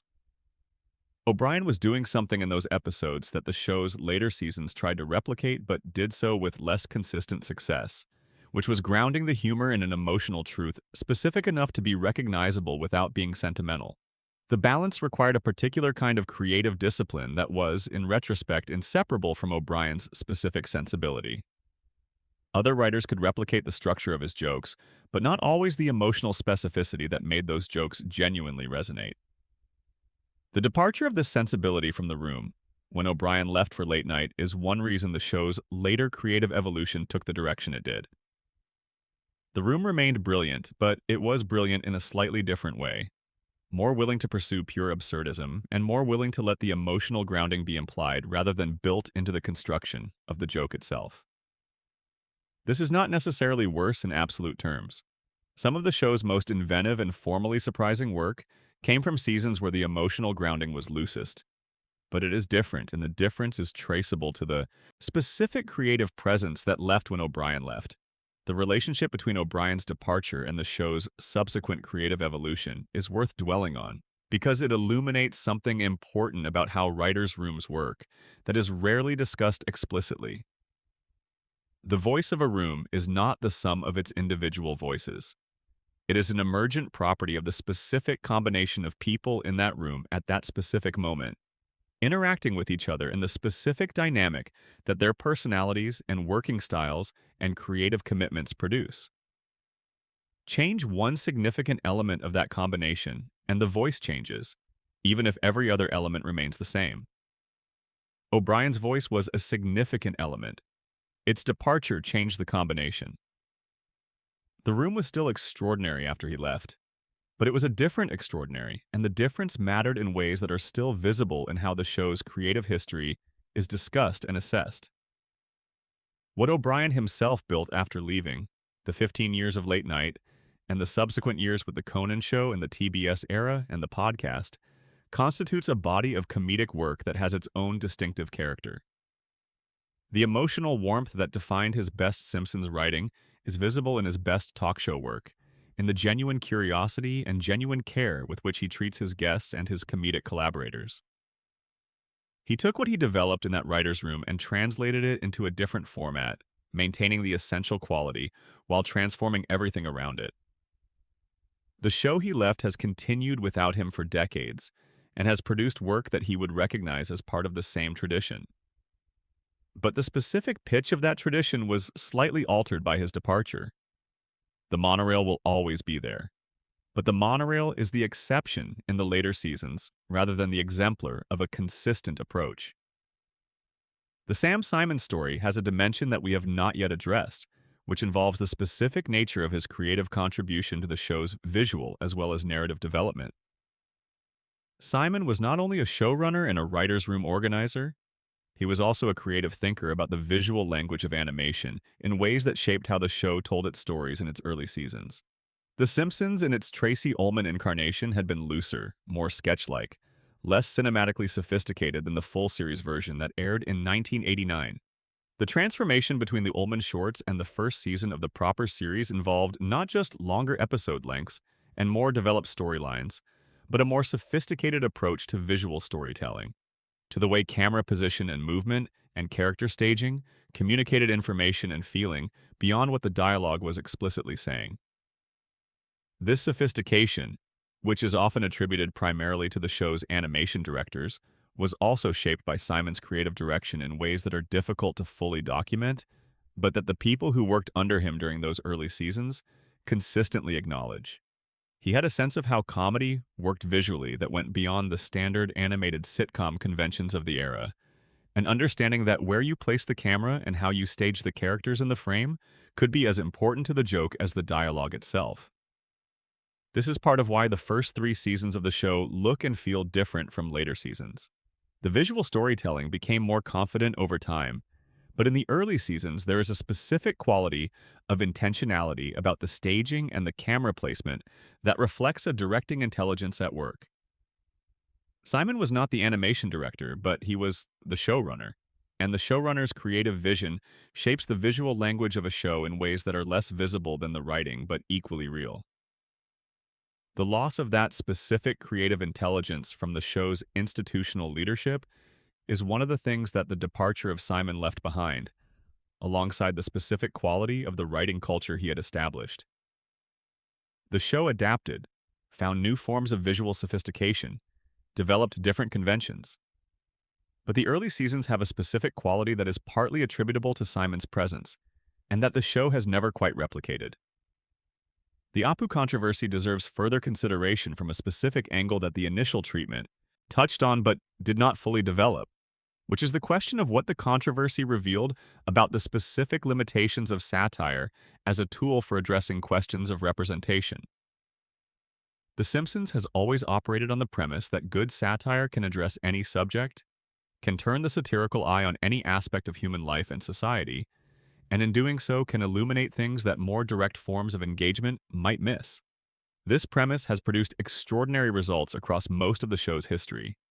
The satirical treatment of corporate power, of political dysfunction, of media manipulation, of economic inequality, of institutional hypocrisy, these are areas where the show's approach has been genuinely illuminating, where the specific quality of satirical clarity has produced insights that more earnest forms of engagement might not have reached. But satire has a specific limitation when it comes to questions of representation, and the Apu situation is the clearest illustration of that limitation in the show's history. The limitation is this: satire works by taking a subject and exaggerating it, distorting it in ways that make its essential nature more visible. When the subject of satire is a system or an institution, this exaggeration typically works in the subject's disfavor. You take the corporation's greed and amplify it until it becomes Mr. Burns. And in doing so, you make the greed more visible and more clearly absurd. But when the subject of satire is a person or a community, the same mechanism can produce a very different effect. You take the features associated with an Indian immigrant and amplify them. You make the accent broader and the stereotyped qualities more exaggerated. And what you produce is not a clearer picture of Indian American experience, but a caricature that the people being caricatured have to carry into their non-satirical daily lives. The satirical logic says, we are exaggerating to illuminate. The lived experience of the people being exaggerated says, we are being reduced to a joke in a context where jokes about us are already a source of daily harm. Both of these responses can be simultaneously true, and the Apu controversy is the instance where the tension between them became publicly irresolvable. The show had built its entire identity on the premise that satire could address anything, and the Apu situation was the moment when the show's own satirical tool cut back against the show and revealed a limitation in the tool that the show's self-image had not accommodated. The controversy did not kill the show's satirical project, but it permanently complicated the show's relationship to the implicit claim that satire is a value-neutral tool that can be applied to any subject without collateral harm. The subjects of satire have feelings and lives and community memberships that do not dissolve when the satirical frame is applied to them. And the harm that satire can cause is not always offset by the clarity it produces, particularly when the people being satirized have less access to the public forum where the satire circulates than the people doing the satirizing. This is a limitation that the best satirists have always understood, and that the best Simpsons episodes have occasionally engaged with explicitly. The show knows that its satirical project is embedded in a power structure that shapes who gets satirized and who has the standing to object to the satire and be heard. The Apu situation was the moment when that embedded power structure became impossible to ignore, and when the show's response to its own limitations became itself a subject of public assessment. The show did not handle this well initially. The Lisa breaking the fourth wall response was, by any fair assessment, a creative failure as well as a political one. It was not the show's finest hour, and the subsequent evolution toward addressing the problem more directly, while imperfect and incomplete, represents at least an acknowledgement that the initial response was inadequate.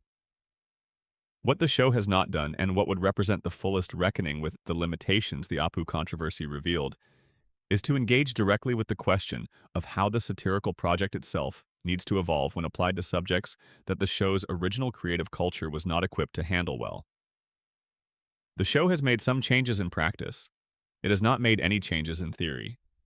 And the gap between the practical adjustments and the theoretical reckoning is still present. The Maud Flanders story has one more dimension worth exploring, which involves the creative aftermath of the death and what the show did with it in the years following. The episodes that dealt with Ned's widowhood in the seasons after Maud's death were, as noted, among the show's stronger later season output. But there is a specific quality to those episodes that is worth examining more closely, which is the way they used Ned's grief to explore something about the relationship between faith and suffering that the show had been circling for years without committing to a direct treatment. Ned Flanders is, within the show's cosmology, a genuinely religious character in a way that is relatively rare in American primetime television. The show could have used Ned's faith as a source of comedy, as a collection of behavioral quirks and verbal tics that marked him as different from the show's secular mainstream. It does some of this, but it also takes his faith seriously as an experiential reality, as a genuine framework for making sense of the world that has real consequences for how Ned experiences everything that happens to him. Maud's death is the most extreme test of that faith within the show's narrative. A devout man's wife is killed in a random accident caused by his neighbor's characteristic selfishness. The accident has no moral logic. There is no reason for it within any theological framework that would give Ned comfort. It is the kind of event that people describe as faith-destroying. The show's treatment of Ned's grief in the immediate aftermath is careful not to destroy his faith, but it is also careful not to let the faith serve as a facile comfort. The specific episodes that deal most directly with Ned's response to Maud's death show a man whose belief structure is genuinely tested, who finds the available theological explanations for his wife's death genuinely inadequate, and who moves through a period of real darkness before finding a way to reconstruct his relationship to his faith on the other side of it. This is, in the context of commercial primetime television, remarkable. American television has historically been very cautious about depicting genuine religious doubt in sympathetic characters, particularly in comedic contexts. The show's willingness to let Ned's faith be genuinely shaken, while also maintaining its respect for the sincerity of that faith, is one of the more sophisticated things the show has done with any of its characters. The connection to the circumstances of Maud's death, the contract dispute, the decision to kill the character for institutional rather than narrative reasons, adds a layer of irony to the quality of the storytelling that followed. The show produced its most genuine treatment of faith and grief, using a death that was itself purely institutional in its origins. The creative excellence emerged from the institutional failure. This is not a justification, but it is a true observation about how the show has operated.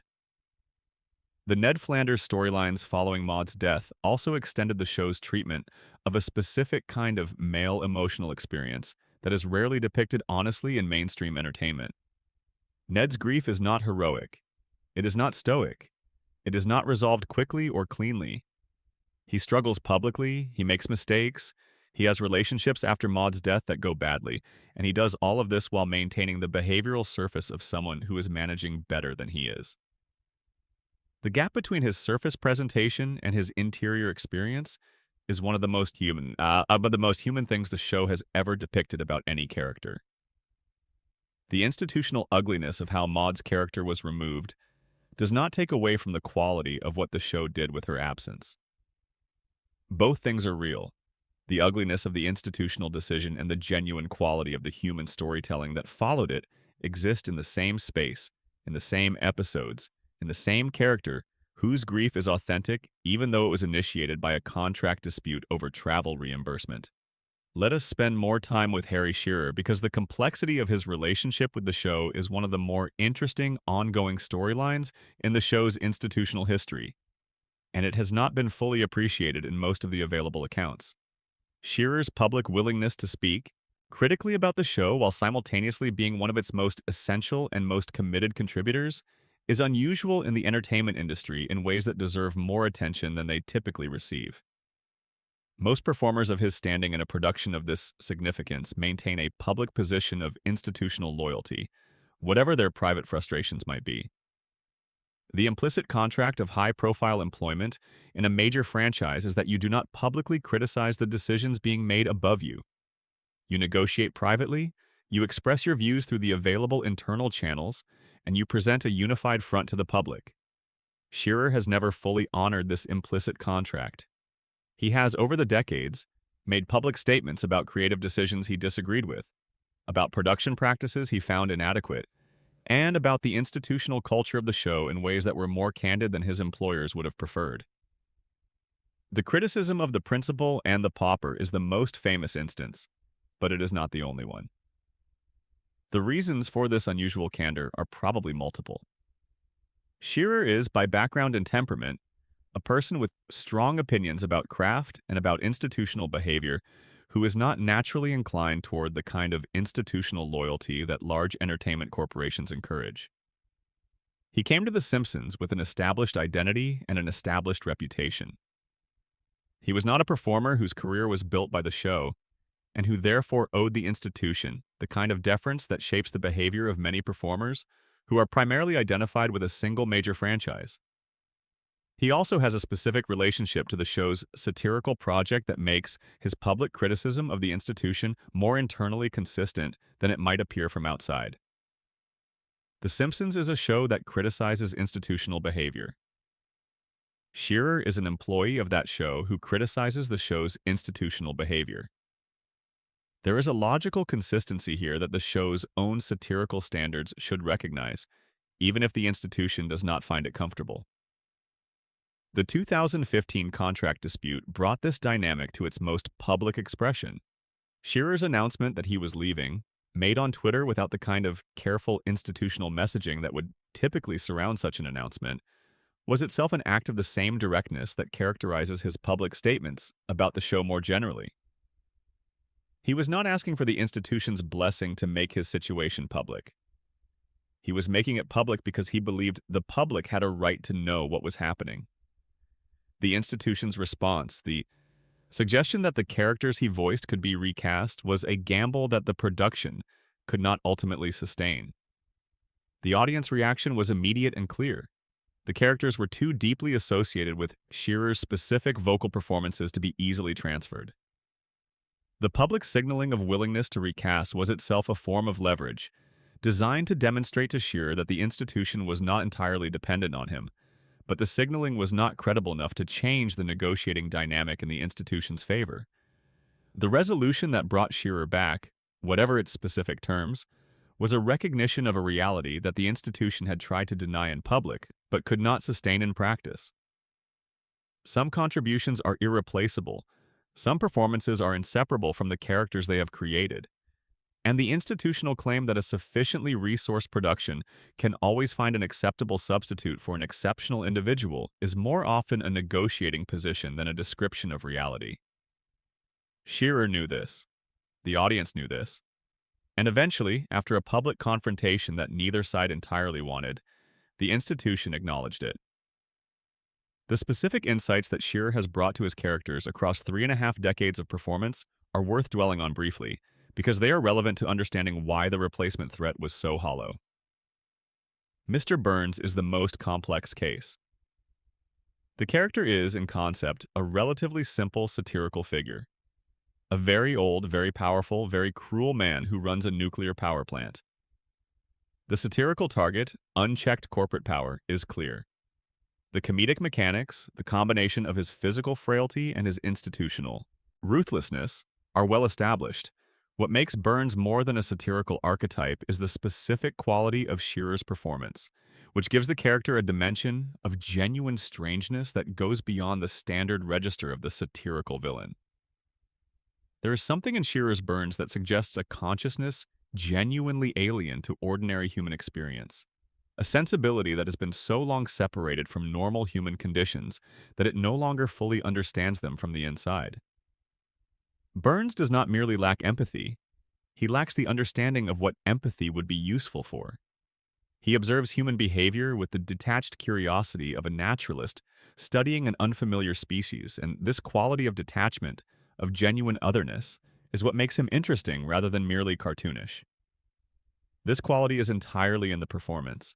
Shearer created it, maintained it, and developed it across 3.5 decades, with a consistency and a deepening that is one of the quiet achievements of the show's history. Another performer with the same script would produce a different Burns, perhaps a better satirical villain in conventional terms, but not the specific entity that Shearer's performance has constructed. This is what was genuinely at stake in the 2015 dispute, even if the institutional discussion was framed entirely in terms of contractual arrangements and production schedules. The intangible thing that makes Burns Burns, and that makes Flanders Flanders, and that makes Skinner Skinner is not transferable. It is Shearer's. And recognizing that was ultimately what the resolution of the dispute required. The Fox News relationship deserves one more dimension of examination before we close this extended version, which involves the specific cultural significance of a show that was produced within the same corporate structure as Fox News, maintaining a critical stance toward that network for 2 decades. The standard reading of this situation treats it as irony, which it is, but the irony is more complex and more interesting than it typically gets credit for. The Simpsons' satire of Fox News was not simply a product of the writer's personal politics, though those politics were real and relevant. It was also a reflection of the show's institutional position within Fox Broadcasting, as distinct from Fox News.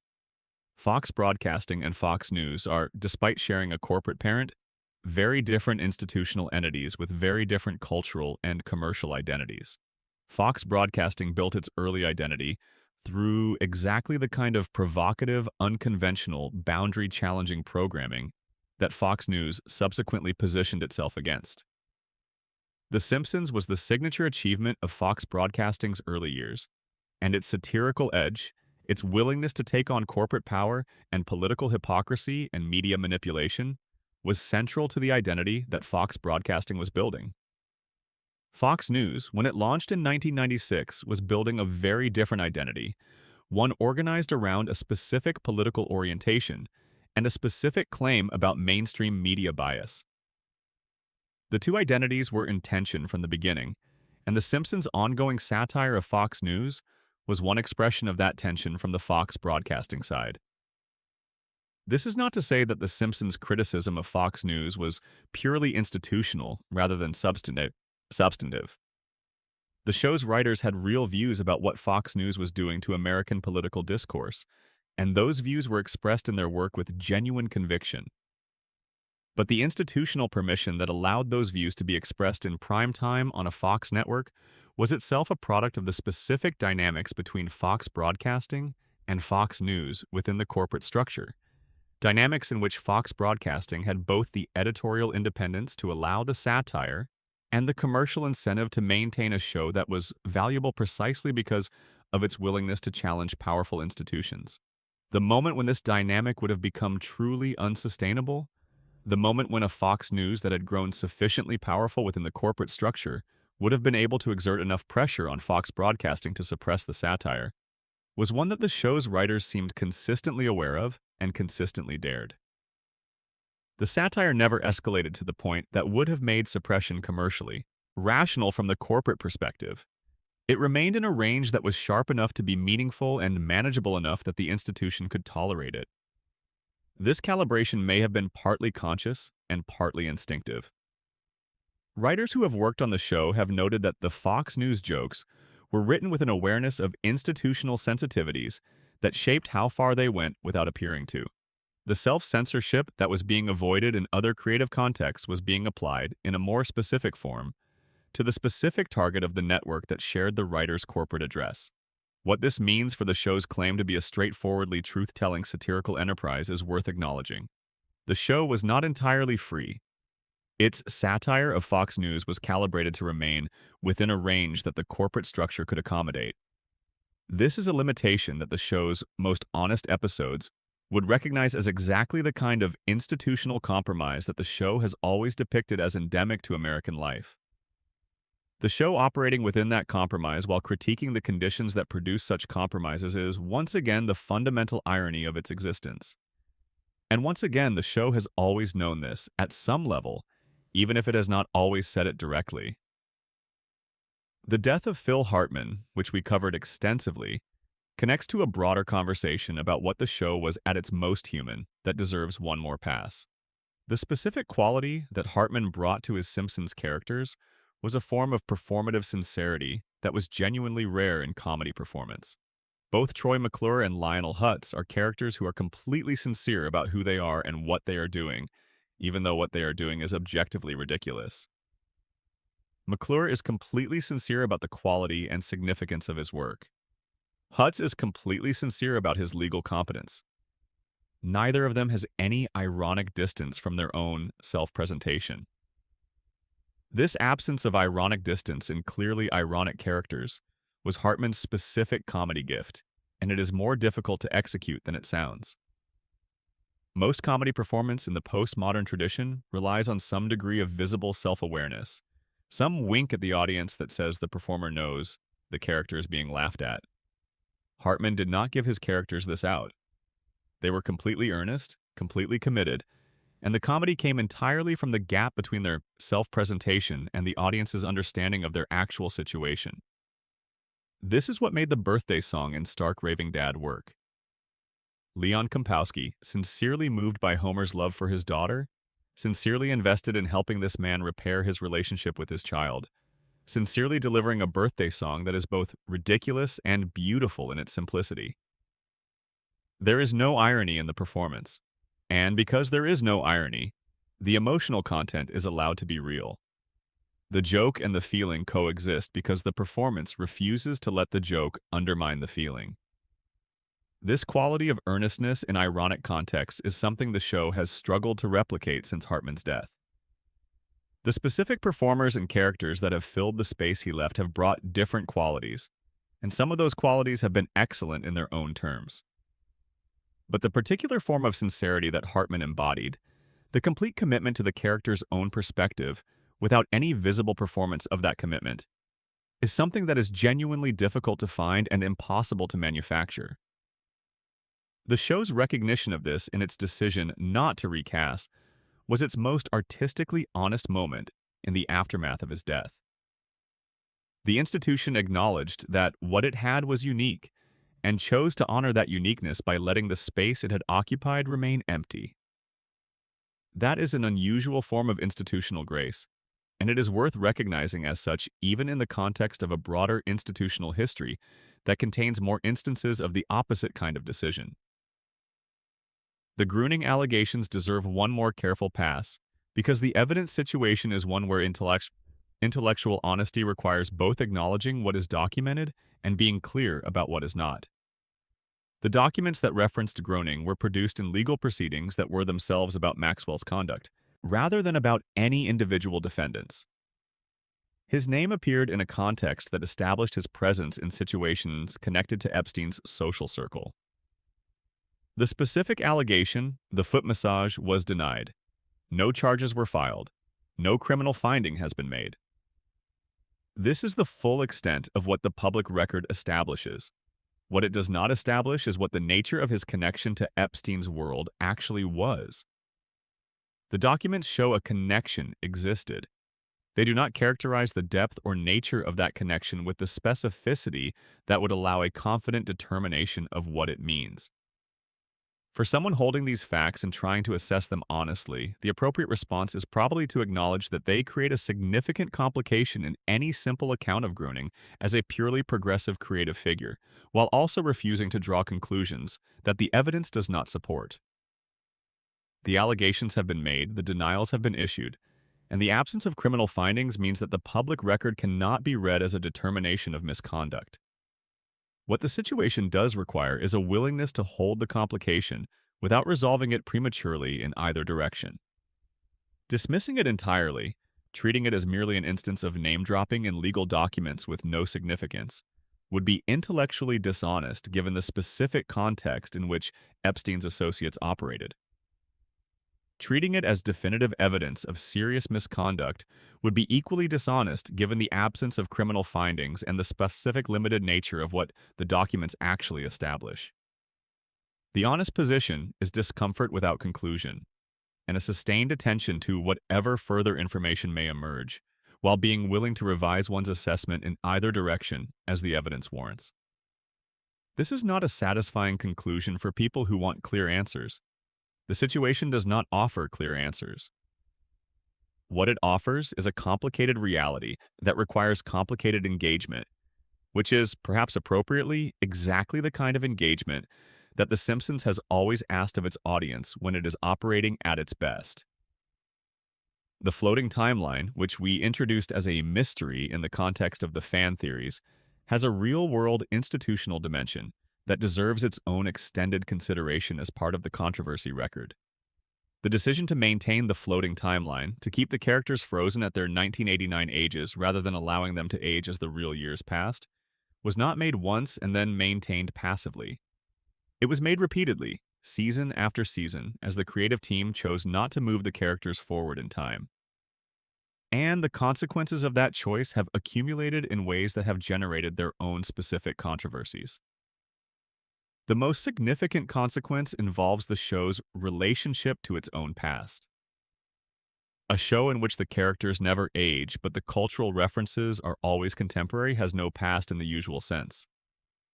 Homer and Marge did not grow up in the 1960s and 1970s, not really, because the show's need to remain contemporary has required their personal histories to be rewritten in each decade to match the contemporary frame.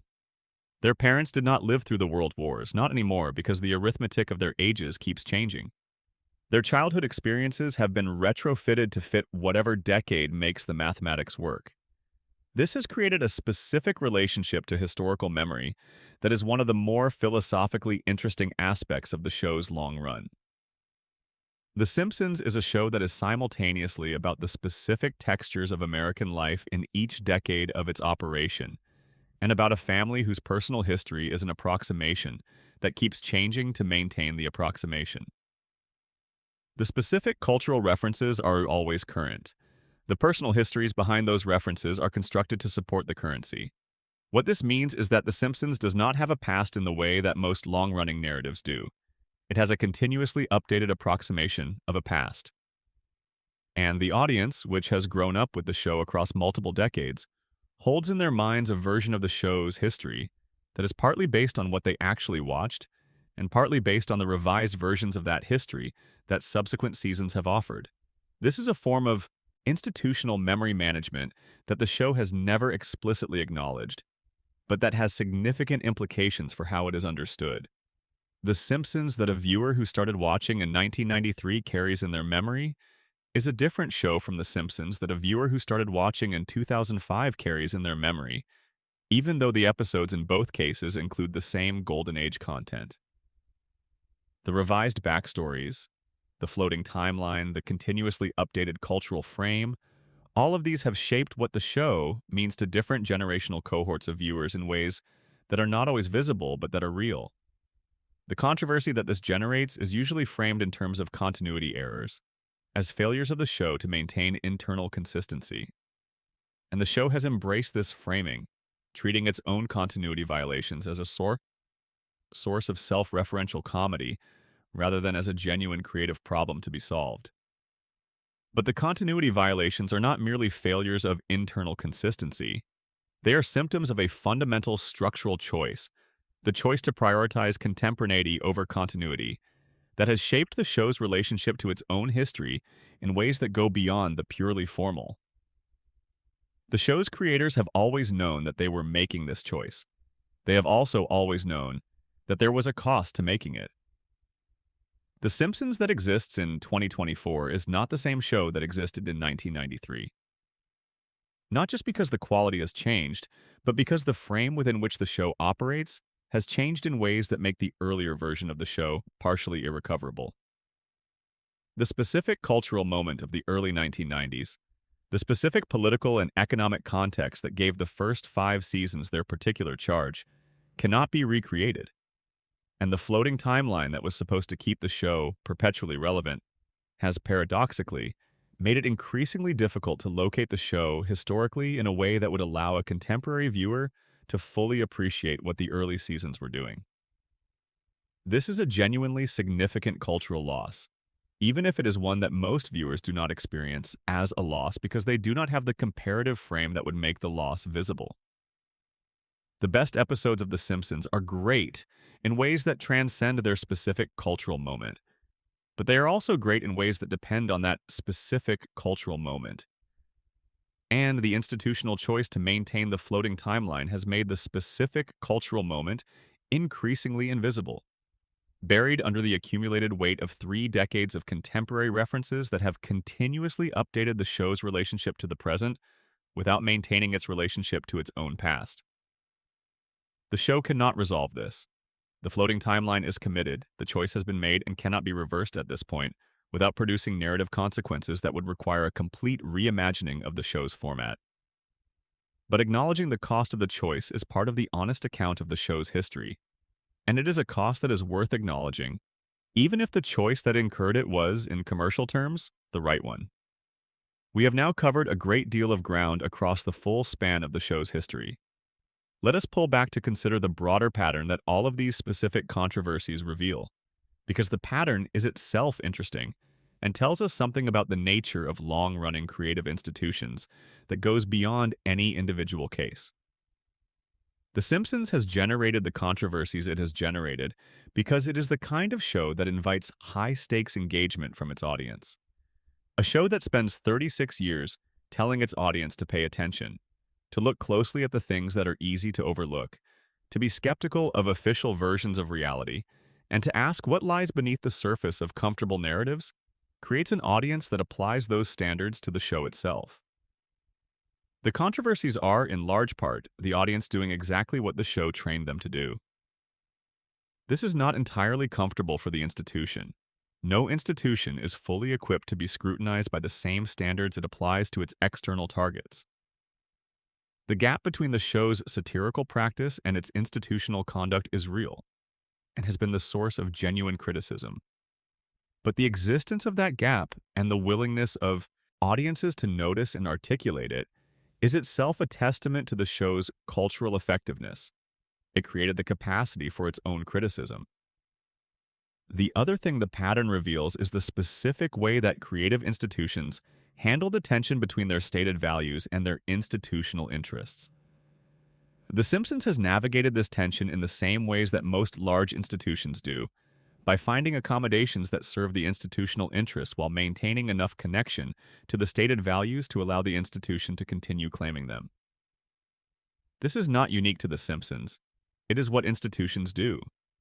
The show just invites more scrutiny of the gap than most institutions generate. The controversies that have generated the most lasting damage to the show's reputation are the ones where the institutional interest was served, at the expense of a real person in a way that was visible enough to be undeniable. The Sam Simon situation, the Maggie Roswell situation, the Apu situation in its initial phases. These are instances where the gap between what the show said and what the institution did was wide enough that it could not be managed through the usual mechanisms of controlled messaging and carefully crafted statements. The controversies that have been handled better are the ones where the institution recognized the gap early enough to address it before it became undeniable. The decision to remove Stark Raving Dad, while imperfect, was made quickly enough and clearly enough to represent genuine institutional responsiveness rather than defensive reaction. The eventual resolution of the Harry Shearer situation, whatever its specific terms, was reached before the public confrontation became permanently damaging to either party. The show has gotten better, across its history, at recognizing and responding to the kinds of institutional failures that generate genuine and lasting controversy. This is probably a product of experience as much as principle, the accumulated institutional memory of previous controversies teaching the people involved what kinds of failures are recoverable and what kinds are not. The controversies that remain genuinely unresolved, the Sam Simon legacy, the Apu situation in its full complexity, the questions raised by the Gruning-Epstein connection, are the ones where the institutional mechanisms for resolution have not been adequate to the scale and nature of the failure. These are the open wounds in the show's history, the places where the gap between stated values and institutional conduct has not yet been bridged by action sufficient to close it. Whether they will be fully resolved before the show ends is an open question. The show will end eventually, And when it does, the full account of its history, the extraordinary achievements alongside the genuine failures, the creative triumphs alongside the institutional costs will need to be written. The controversies are part of that account. They cannot be edited out without falsifying the record of what the show was and what it represented in American culture across 4 decades. The show deserves an honest accounting. The people who built it deserve an honest accounting. The people who were harmed by the institution in the course of its operation deserve an honest accounting. And the audience that has devoted enormous amounts of its collective attention to this fictional yellow family deserves an honest accounting of what they were actually investing in. This is, in its own way, the final test of the show's satirical values applied to itself. The Simpsons has spent 36 years insisting that honest accounting matters, that the official version of events is not always accurate, that the people and institutions with power have a responsibility to be held to the same standards they profess. The show's own history is subject to those same standards, and the honest application of those standards produces a complicated picture that is more interesting and more true than either the hagiographic version or the purely critical version. Springfield was always a complicated place. The show was always a complicated institution. The controversies are part of the complexity, and the complexity is part of why the show has mattered, and why it will continue to matter long after it has stopped making new episodes. The couch gag will eventually play for the last time. The theme music will eventually stop. Homer will eventually not come running through the door with his tie flying and his eyes alarmed. And when that happens, what will remain is the archive, the nearly 800 episodes and all of their contradictions and all of their compromises and all of their extraordinary moments, preserved in the amber of the floating timeline, exactly as they were forever. There is a specific phenomenon that occurs in long-running voice performance that is almost never discussed in the critical literature on animation, but that is visible in the best work on The Simpsons, in ways that matter for understanding what the show has actually been across its history. It is the phenomenon of a performer becoming so thoroughly identified with a character and spending so many cumulative hours inhabiting that character that the boundary between the performer's own expressive instincts and the character's established voice becomes genuinely difficult to locate. Dan Castellaneta has been Homer Simpson since 1989. He has voiced Homer in nearly 800 episodes, in The Simpsons movie, in dozens of special productions, and promotional appearances and anniversary events.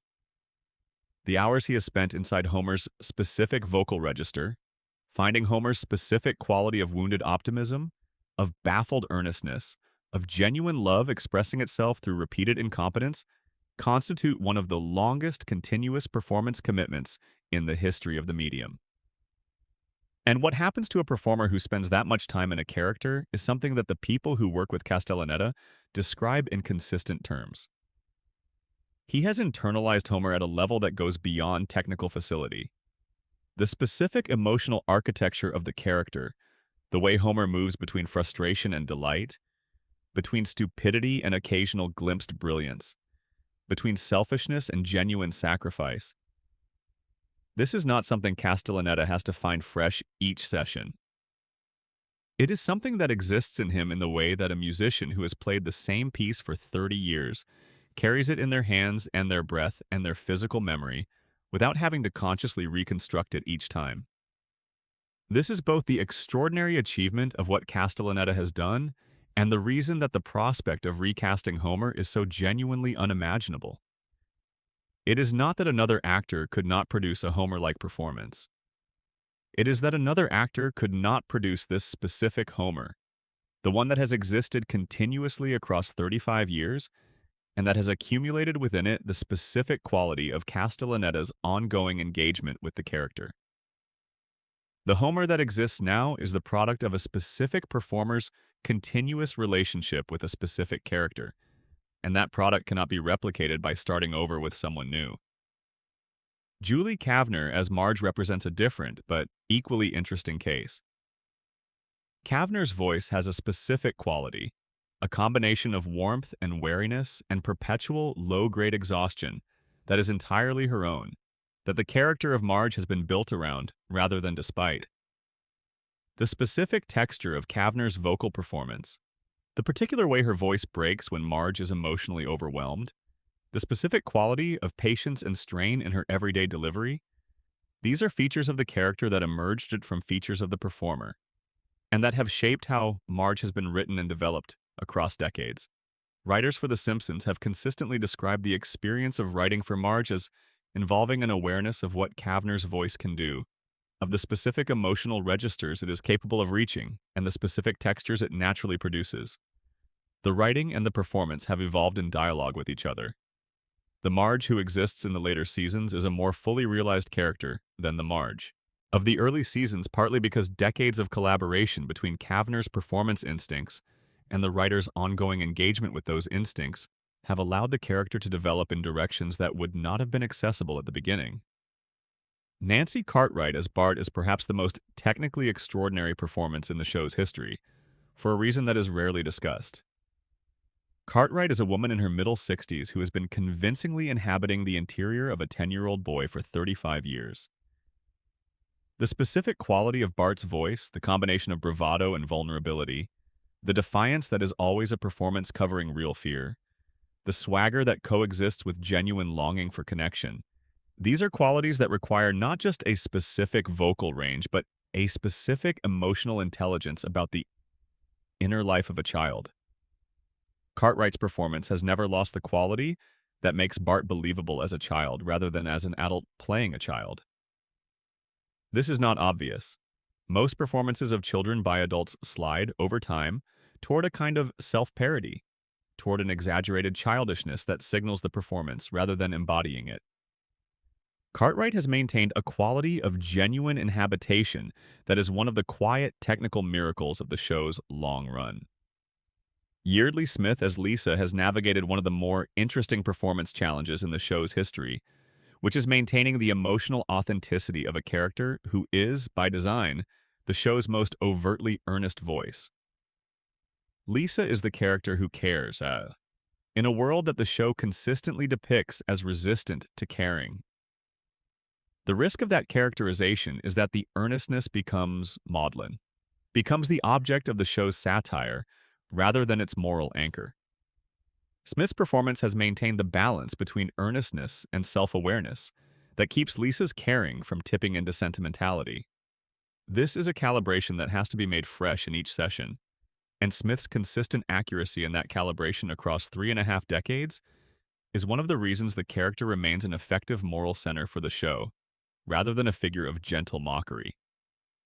Hank Azaria's situation has become complicated in ways that we have already discussed in the Apu section, but his overall contribution to the show's vocal texture deserves its own acknowledgement, independent of the specific controversy. Azaria's range of character voices is extraordinary. He is responsible for a large proportion of the supporting male voices in Springfield.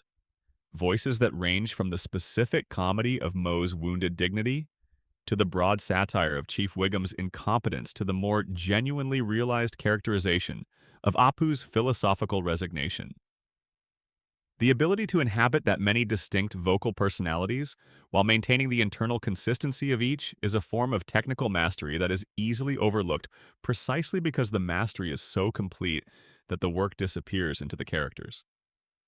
The departure from the Apu role, which Azaria handled with more personal seriousness and more genuine engagement than the institution's official response warranted, was also a departure from a character that had been part of his professional identity for 30 years. Whatever one thinks of the character and the decision to retire it, the experience of giving up a performance that has been part of one's creative life for 3 decades is a genuine loss, and Azaria's public engagement with the reasons for that loss was an act of professional honesty that deserves recognition. The collective achievement of this ensemble across 35 years of continuous performance is one of the most extraordinary things that has ever happened in voice acting. The specific quality of Springfield as a world, the sense that it is populated by people who feel real in ways that animated characters almost never feel real, is inseparable from the specific quality of these performances and the accumulated investment that each performer has brought to their characters over time. The controversies around the performances, the contract disputes, the recasting questions, the Apu situation, are all part of the history of this ensemble. They are not separate from the achievement. They are part of the same story, the story of a group of extraordinarily talented people navigating the demands and the difficulties of a specific institutional relationship over a very long period of time. The show ends, eventually. The performances continue in whatever way performers carry their work forward as part of their professional identity, as part of the accumulated history of what they have created. And what they have created, whatever the controversies, is one of the most substantial bodies of character performance in the history of American entertainment. That is worth knowing. That is worth saying clearly. The work that these performers have done in the service of a fictional yellow family in an impossible American town is genuinely extraordinary. And the history of the institution they did it for, with all its complications and its failures and its genuine achievements, is the full context within which that extraordinary work exists. Both are real. Both are true. And the honest account of The Simpsons requires holding both clearly, without letting the complications diminish the achievement or the achievement excuse the complications. Springfield is a place where impossible things coexist. So, as it turns out, is the institution that built it. Additional section: Merchandise Wars, Bootlegs, and the Global Bart. The global spread of Bart Simpson as a cultural icon produced some of the most entertainingly absurd episodes in the show's commercial history. Episodes that the show itself would have found fertile satirical ground if it had ever turned its eye fully on its own merchandise operation. The bootleg Bart phenomenon of the early 1990s was a genuine cultural event in its own right. As official Simpsons merchandise struggled to keep pace with demand in markets where the show was just beginning to penetrate, unofficial manufacturers stepped in with their own versions of the characters, versions that were often only loosely connected to the actual characters, and that combined Bart Simpson's visual signature with whatever cultural messaging seemed likely to sell in the specific market. The most famous of these unofficial productions were the Bart Simpson t-shirts that circulated in American urban markets in 1990 and 1991, that depicted Bart as a black character, often with the caption, "I got the power," or Bartman, and with a visual redesign that placed Bart's characteristic spiky silhouette within a different cultural register. The shirts were wildly popular. They sold in quantities that rivaled the official merchandise. And they generated a complicated conversation about both intellectual property and cultural appropriation that the official Simpsons operation was not fully equipped to navigate. Fox's legal team attempted to suppress the unauthorized merchandise, as intellectual property law requires. But the suppression efforts were only partially effective, and the cultural conversation that the unofficial merchandise generated was, in some ways, more interesting than the official merchandise it was displacing. The Black Bart phenomenon was a grassroots reappropriation of a mainstream cultural icon that said something specific about who was identifying with the character and how, and the specific nature of that identification was not something that the official commercial operation had anticipated or understood. The writers of the show were, by various accounts, more interested in this phenomenon than the legal department was. The specific reading of Bart Simpson as a figure of resonance for young black Americans, the identification with his combination of intelligence and institutional resistance, and surface irreverence covering genuine vulnerability, was a reading that had not been built into the character's design, but that was clearly present in how a significant portion of the audience was receiving him. This is one of the show's more interesting examples of the audience finding things in the material that the creators had not intentionally put there. The show had created Bart as a representative of a certain kind of white American suburban rebellion, and a significant portion of its audience had found in that creation a figure who resonated with experiences of a different kind of institutional resistance. The character was more portable than its creators had designed it to be, and the unofficial merchandise was the most visible expression of that portability. The global Bart phenomenon extended well beyond the American urban market. In international markets where the show was licensed, and in markets where it had found a pirated audience before official distribution reached it, Bart Simpson became one of the most widely recognized visual symbols in the world during the early 1990s in ways that were partly a product of official commercial activity and partly a product of grassroots cultural adoption that the official commercial operation neither anticipated nor controlled. This dynamic is, in retrospect, a very early instance of what would later be theorized as viral cultural spread. the way that a cultural icon can exceed its original commercial container and acquire meanings and associations that its originators did not intend. Bart Simpson in 1990 was probably the first significant instance of this phenomenon operating at a global scale, decades before the internet made such spread routine. The specific meanings that different audiences around the world attached to the Bart image were as varied as the cultures that adopted him. In some markets, he was primarily a symbol of American cultural imperialism, and the show's satire was largely invisible because the satirical context did not translate. In others, he was received as a genuinely critical figure whose commentary on American culture was legible and welcome precisely because it came from inside the culture it was criticizing. In still others, the character was detached from both the satirical project and the specific American cultural context, and became simply a visual symbol of youth and rebellion with no specific cultural content. The show could not control these varied receptions, and the official commercial operation was largely oriented toward the first of these three patterns, treating Bart as a universally legible symbol of youthful irreverence that could be applied to almost any commercial context. The richer readings, the ones that engaged with the satirical content and the critical perspective, were present in markets where the show itself was being watched with attention. But those were not primarily the markets that the merchandise operation was designed to serve. The result was a global Bart that was simultaneously the most commercially successful animated character of the early 1990s, and a figure whose commercial success was largely disconnected from the specific cultural project that had created him. The official merchandise operation was selling an image. The show was making an argument. And the two enterprises were, despite being products of the same institution, operating in largely separate cultural spaces. This is another version of the Butterfinger dynamic at global scale. The commercial machinery and the satirical project coexisted, generated revenue for the same institution, and remained in a state of permanent unresolved tension about what the thing they were both selling actually was and what it was for. The show had a self-aware response to its own merchandise empire embedded in its content in ways that the casual viewer often missed. Episodes that depicted Bart as a commercial celebrity, as a character who had been appropriated by commercial culture in ways that emptied him of whatever authentic content he once possessed, were themselves a commentary on exactly the dynamic that the show's own merchandise operation was enacting in the real world. When Bart's image appeared on a cereal box within an episode as a symbol of crass commercial exploitation, the joke was operating on two levels simultaneously. Within the fictional world, it was a comment on the commodification of youth culture. In the real world, it was a comment on the show's own situation, with actual Simpsons cereal sitting in actual supermarket aisles at the time the episode aired. The show was making a joke about itself, making a joke about itself, which is exactly the kind of recursive self-awareness that the Golden Age episodes were capable of. Whether this recursive self-awareness constitutes an adequate response to the genuine contradiction of a satirical show profiting from the commodification of its own satirical content is a question that, as we have noted, does not have a clean answer. The show knows the contradiction is there. The show makes jokes about the contradiction being there.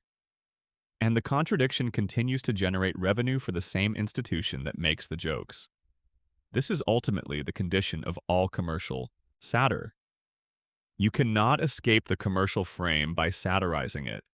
You can only make the satire more visible, keep pointing at the frame while operating inside it, and trust that the pointing has value even when it does not change the frame. The Simpsons has been trusting in this for 36 years. The trust has been, on balance, justified by the quality and the persistence of the pointing. The frame has not changed, but the pointing has mattered. And in the absence of any available alternative, mattering is the best that honest commercial satire can do. The bootleg Barts are gone now, or they exist as nostalgic objects, as relics of a specific cultural moment in the early 1990s, when a cartoon character overflowed its commercial container and became something the market had not designed. They are, in their own way, the most honest version of what Bart Simpson was in those years. A figure of genuine cultural resonance whose meaning could not be fully contained by the institution that owned the image. The official merchandise continues. The official show continues. The official image is maintained and licensed and controlled with the full apparatus of intellectual property law. And somewhere in all of that apparatus, the actual character, the specific creation of the specific writers who gave him life and complexity and genuine satirical purpose persists.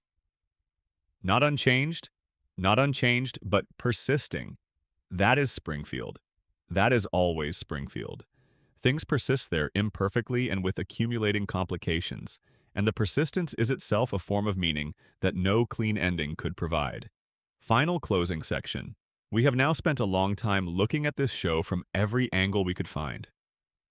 We have looked at the commercials and the contracts and the casualties and the creative triumphs and the institutional failures and the human maas and the extraordinary achievements. We have tried to see the show as clearly as the show, at its best, tried to see everything else. And what we have found is not a simple story of either triumph or failure. It is a story of extraordinary creative achievement produced within and despite genuine institutional dysfunction. A story of people who built something great and were not always treated fairly for having built it. A story of an institution that produced brilliant work about power and accountability, while sometimes failing its own standards of power and accountability. A story of a fictional family who became real to millions of people, and of a real institution that became, through the process of creating that fiction, something complicated and imperfect and genuinely important. The Simpsons matters. The specific nature of its mattering is more complicated than its promotional materials would suggest, but the mattering itself is not in question. The evidence for it is everywhere. In the shape of American comedy since 1990, in the way American political satire learned to operate inside the commercial mainstream, in the specific forms of cultural criticism that the show's presence enabled and encouraged, in the millions of people who found something true in those yellow faces that they could not find expressed elsewhere. The controversies are part of the mattering. A show that did not matter would not generate controversies of this scale. The intensity of the public engagement with the show's failures is itself a measure of how seriously the audience has taken the show's claims. You hold accountable the things that have earned your trust. The Simpsons earned enormous trust from an enormous audience over a very long time. And when that trust was violated, in the various ways we have documented, the violation was felt deeply because the trust had been real. The show is still running. The controversies are still accumulating. The archive is still growing, and somewhere in Springfield, in the perpetual Sunday evening that the town has occupied since 1989, Homer is still on his way home from the plant, Marge is still making dinner, Bart is still scheming, Lisa is still playing saxophone, and Maggie is still watching everything with those enormous eyes, understanding things she has decided not to say. The lights are still on, the cooling towers are still cracked, the three-eyed fish is still swimming in the river, and nobody in Maud. Springfield is asking why. But we know why. After all this time, after all these hours, after all these stories, we know. It is the plant. It has always been the plant. Good night, Springfield. Good night.